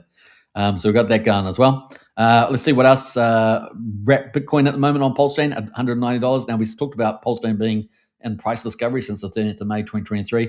Well, we got Wrapped Bitcoin has been worth a couple of $1,000s in the past. It's now at $190, but it's had a nice little week, up 23%. Not bad. Yeah, so let's see what happens there. So some interesting stuff here on Pulse Coin List, another one of our top information sites here. It's got lots of tools and things like that. Now let's jump away to where was it we're going? We're going to somewhere else. What was I going to do? I was going to do something else, wasn't I? I was going to go to PHEX, wasn't I? To look at the balance fork, because that PHEX volume is not included as far as I know. I don't think it's included at all in the deck screener. And let's have a look at what it's done. So I don't know, we're really going to get some details here. Wait till the volumes come in. They don't actually have a data site there. No, just have the volumes at the top here. But apparently it's still got 1.5 million TVL. Obviously it's been going up with HEX and everything else. Let's just do a quick analysis. We've got some of the top peers. So, the volume's lifted up a bit, hasn't it? So 95K on the bridge pools. So he's on the stable coins, trifecta there. They've got 32K on Alex Hedron Maxi. So the HEX derivatives there. Another 15K on RX Maxi, a little bit there. So, we just add up these top 3 pairs. They've still got a bit of volume with the others, but you're looking at, maybe 100, let's say 150K just straight off the bat there. So, you can add that on to the 7.7 million here. I guess, just thinking about that. Yeah, I'm pretty sure these guys are, these will get routed through, no doubt, maybe through some of the DEX aggregators. But the swap, maybe not. So maybe not there. So certainly supportive in any case. Maybe it's a little bit like time. You have to think a bit more about that. More to like time, adding volume to the DEX aggregators probably is the case with the pools. But certainly they're in separate pools. So they're not showing up on here. I don't see them on here at all. So arguably that 150K is in addition to the 7 million. So we're always a bit higher. Now it was only doing 10 or 20K, remember? Only a couple of weeks back. Now it's all the way up at 150K. So that's dramatic. It's like a 4 or 5x. So that's definitely adding to this value here based on what I can see unless someone defeats me on that, which is fine. I'll be open-minded to that. But at the moment, I see that not being included in DEX Screener. It's not one of the DEXs, so it seems reasonable that that DeFi protocol is satellited from the DEX Screener volumes. So we're actually even higher, guys. Kind of cool. All right, so presumably the DEX aggregators are benefiting because they'll be routing through BHEX as well as the other pools, no doubt, on some of the DEX aggregators at least. All right, there's a lot of volume in there, 1.5 million TVL, and a lot of the quality products, especially HEX derivatives and stablecoins. All right, so let's jump over to the rest of it, shall we? Now I've looked at Pulse, looked at HEX, looked at Pulsechain even, and let's look at some of the news. I think I was going to do some of that. I was also going to look at HEX, wasn't I? Let's do that first. HEX is incoming. Let's do HEX just to wrap off the tokens. And yeah, I was going to look at the new launches as well. Man, we're doing it all today, guys. Doing it all except for one thing. We do that in Strategy Club. But let's go to the EHEX on Pulse and have a look at the EHEX doing very well as well. Look at us up at now 1700th of a penny. EHEX looking fantastic. Definitely on the overbought, at 80 on the daily. And let's look at the 4 hour there. 4 hour there also pretty high, up at 85. Last time we saw it get to 97 and retrace, so it still could potentially move, but EHEX looking pretty powerful on the weekly. We've got definitely hot now on the weekly, which is kind of interesting. One of our first charts to see the weekly hot. We've still got a lot of room on a lot of the other charts on the weekly because we've been down for so many months, 11 months, remember? We had a green month last month, we've got a green month this month, and now we're at 1700 here, looking pretty hot there. So, it's going to probably get pretty close to having a cool-off period. Question is, will it do a big sell-off or a small sell-off? Kind of feeling towards a small sell-off, subject to the general market, of course. But let's have a look at this sort of mark here. If it did retrace back to 61, that'd be back to 3089. It's currently 2017. So looking pretty healthy is the old EHEX. So 61.8 would be to 89. That's probably where, if it's going to do retrace, would go back to, and a nice bounce off that would be pretty good, because that would also be around where we had this little bit of resistance back here in December last year, January. So question mark there, and of course the top of this move heading into some trading area that we were used to be in.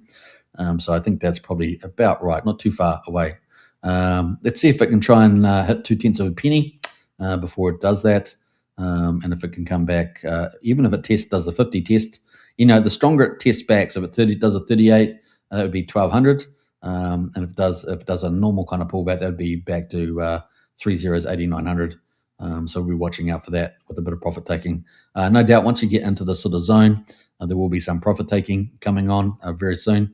That has turned out to be generally right when we've commentated on that before. When I'm saying generally right, like 90% of the time, we're up 323%. It's got to be coming, like a bit of profit taking. We want to see higher lows though, right? So we want to see those higher lows higher. Typically a third down would be very strong move, indicating a nice move to the upside and just calling off the RSI for another round. But certainly on HEX, looking pretty hot there. All right, so kind of cool. Let's have a look at the HEX PHEX ratio. Let's have a look at that. So we'll go this one here. And we can see if we go to HEX. So HEX, we're at 0.57, so over half now. If we inverse this to give us another perspective, one PHEX now buys you 1.74 EHEX, which is much lower than it used to be. Back in August 25, it was 6.5 EHEX for one PHEX. So EHEX has got real strong, right? Real strong there. Not bad. All right, so that's cool. That's the old EHEX story. Certainly hot. Let's see if we can get to 0.2 of a penny before it cools down, because our RSI is definitely hot there, and this is generally pretty reliable, right? All right, let's jump away to the news, shall we? How are we doing for time? An hour and 49 minutes. Can you believe it? You guys are insane. You guys love crypto more than me. All right, now we're excited. This is pretty cool. Let's go have a look at some of the projects that are recent. Actually, let's go do the new projects, which I was going to do. Let's stay on schedule here. I was doing absolute X-Fest yesterday on a lot of topics, but let's jump into the ones around new releases, I think. So where did I start here? Let's go this one here. So new projects. So, big shout out to Frank White. He runs the most up-to-date and comprehensive project list on Pulsechain. generally has most of the immutable contracts that are active and active teams. But he's dropped a whole ton of new projects on that, which will be obviously we follow most of them ourselves. But he's got a few good ones here. So live now, he's got Finvesta. So this just is launched recently. Of course, we see that on Deck Screener, V3 Dex from Finvesta. So big shout out to them. They're really expanding just from the printers into more DeFi, which is perfect timing, I think. Starfire is a Dex aggregator as well. Starfire as well. Now, once again, this is a small team. We're getting a lot of Dexes and Dex aggregators launching and other products, launch pads and things. So you got to do your own due diligence. Obviously, not financial advice, but he's put them on his list. So he's obviously done his first checks on them.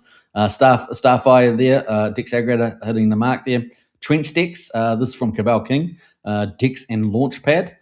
So pretty cool. You can go check out him. He's obviously does a lot of our leading DeFi these days in the last year, I should say, along with a couple other key players. And Trench Dex there is launched with the launch site and looks damn good too. We may end up talking about that more in the future. Pulse Strategy with the Block Explorer is out as well, so you can go check that out. I looked at it yesterday. Pulse Pepe's NFTs. So we've got, we've had a couple of NFT collections launching recently, haven't we? We had Chorus's one for zero knowledge proof, and they had also their own blockchain attached to that and yield, which is kind of cool. I love those little innovations. And now we've got Pulse Pepe's. I think we've had another one too that recently sold out. So it's kind of cool. Now I'm not endorsing these in particular. They do have some sort of yield tokenomics to them as well. But that is, I think they've done about 25% sellout so far. So Pulse Peps is out there. It is what it is. So we're going to get more NFT collections launching in the future, and we haven't had that many. So it's kind of cool to see another round of NFTs slowly starting to emerge. And obviously the success so far was Chorus's. He sold out, a couple of thousand. It was pretty impressive. Zero knowledge printer there. DFly Reflection, obviously talking about that too. And that is Cabal King Chorus, I think that is as well. So that's a ProveX. You earn ProveX doing that. And that was from Kairos, the first real adopting DeFi. Obviously, now we have Vault 369 using ProveX as well. So ProveX very much in that early phase of adoption, even though it's beta. So you're earning ProveX there as a good hedge, right? Good hedge as well when you got a printer token. Sorry, a reflection token earning a ProveX or any of the Richard cores. Umbra there, Dex aggregator there from Umbra, and that's been pretty popular, I think. It's a smaller player, but it seems to have been doing pretty well there. We should have a quick look at that, shall we? I don't want to zoom in too much on that, but we'll have a quick look at see if they've got any updates about volumes on that. But you can see Umbra Finance. I'm not going in on all these, of course, but just doing a quick review there. It's a pretty nice looking site. They do Robinhood and Pulsechain, so you can do Dex on that. But let's see if they've got any stats here. 3 hours ago. How about that? I was just randomly checking. We got Blair in the house. Hey, woohoo! Hey, good to see you, Blair. Welcome to the chat. All right, so Umbra daily report: $67,000 across 354 swaps. Pulsechain $10,000 across 13 swaps. Robinhood chain 57. So they're getting most of their volume, funnily enough, on Robinhood at the moment. But pretty cool. Great stuff. Covered on a live show. Live show, I guess so. All right, so that's cool. They're slowly getting up there, and largest trade 214. 240. I'm not sure what that is, but that is. I'm not sure if they got M on there. Not sure if that's the case, given the 67,000. But pretty cool. We've got smaller players offering some good products on the looks of it. Now, obviously, not financial advice, due diligence. Got to make sure it's safe and everything, but has had some good press out there. Even Giga, the minter, big trader on Pulsechain guy. He says you can now use native bridge to Umbra as well. So I'm not sure whether he's involved. Maybe he's the founder of that, but certainly that's doing pretty well. I think maybe he is. All right, let's jump back. What happened to my list? I lost it. All right, so let's go back down, and we'll finish off the recent projects launching on Pulsechain. And it's great to see, right? So we've got prices going up. We've got lots of cool innovations happening. So we've got DeFi Reflection there. We've got Umbra Dex Aggregator. We've got Chevron Network doing a wallet. So that's kind of cool. We're obviously going to have an inundation of wallets because we don't have enough of them. We've got Internet Money, fantastic. We've got now ZKX from Liberty Swap. We've got a couple coming down from other blue chip providers. Ramp now, one of our big bridges, and Fiat on ramps is doing a wallet. I think it's a modified Rabby wallet. And then we got Alex McFerder, big HEX derivative developer with Hedron Nicosa, and he's doing Cappy wallet, another Rabby wallet modified wallet. So we're getting a whole ton of wallets, which is fantastic.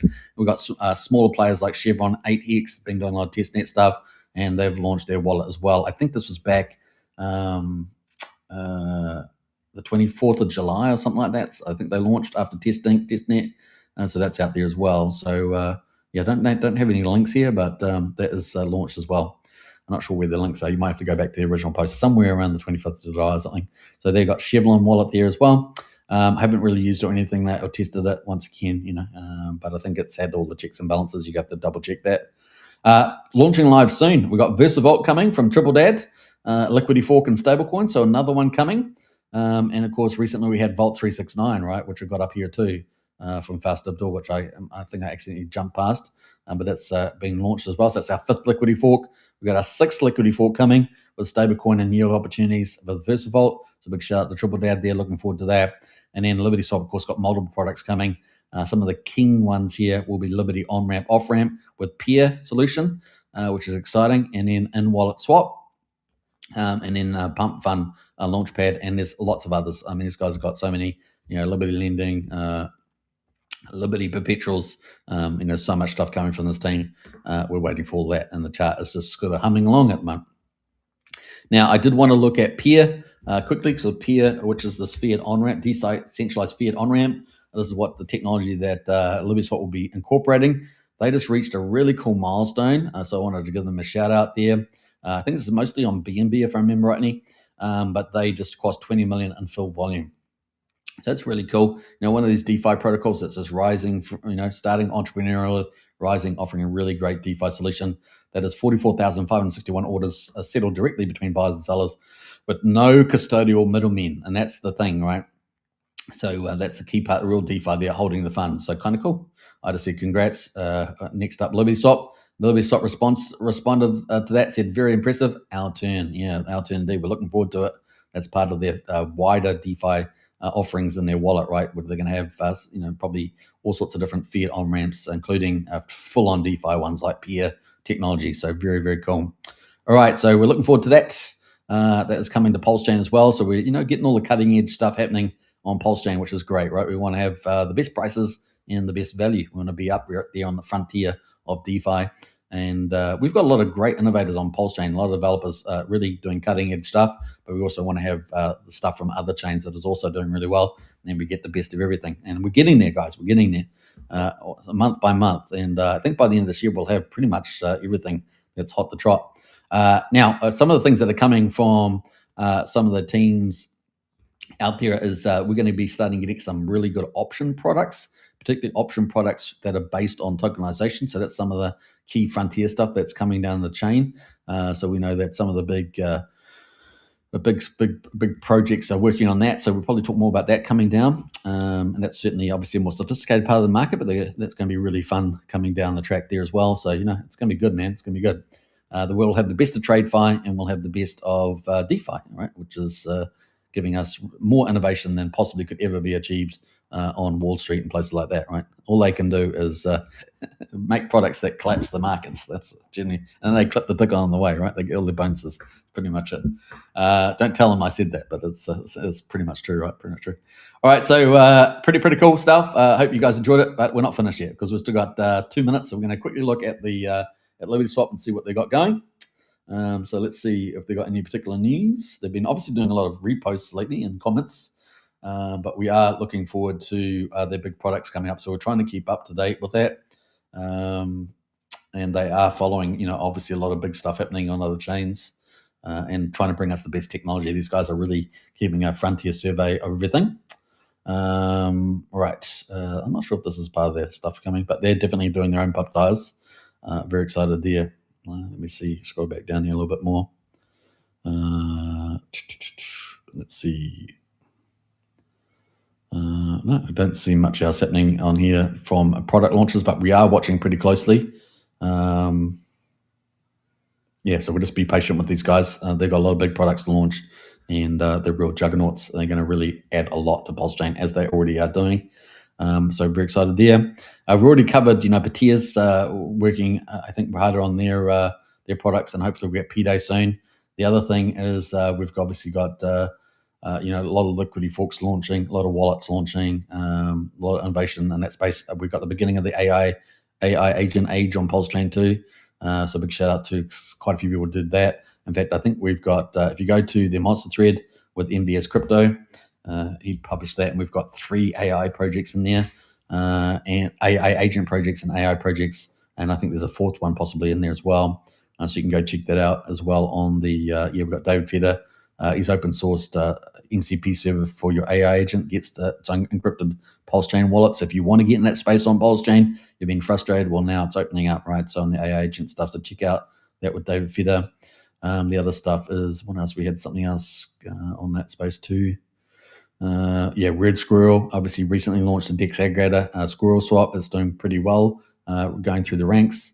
And he's got Squirrel's got MCP, allowing any AI agent to safely get best route quotes, multi-hop trades, limit orders, and portfolio data across Pulsechain. So that was really cool.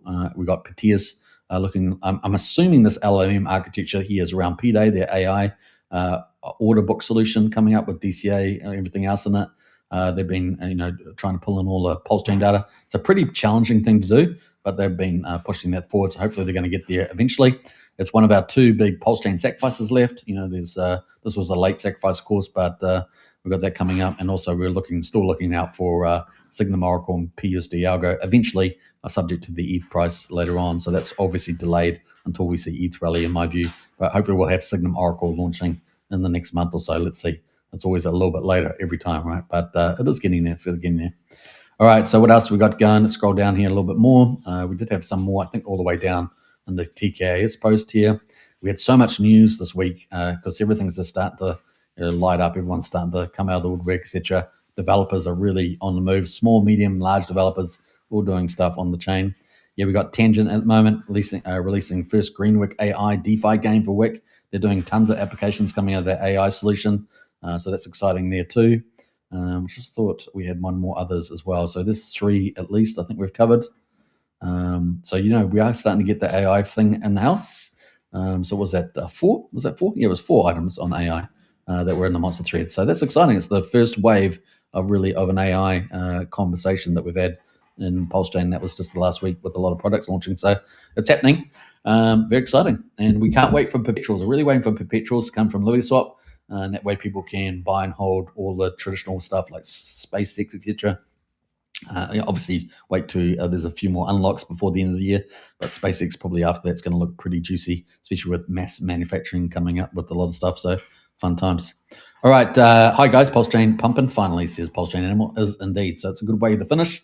Hope you guys enjoyed the show. 2 hours and 2 minutes. We crushed it today. Hope you guys enjoyed the content. I think we covered pretty much everything. Obviously, we can get into deep dive into all the projects, but as you can see, there are hundreds of those.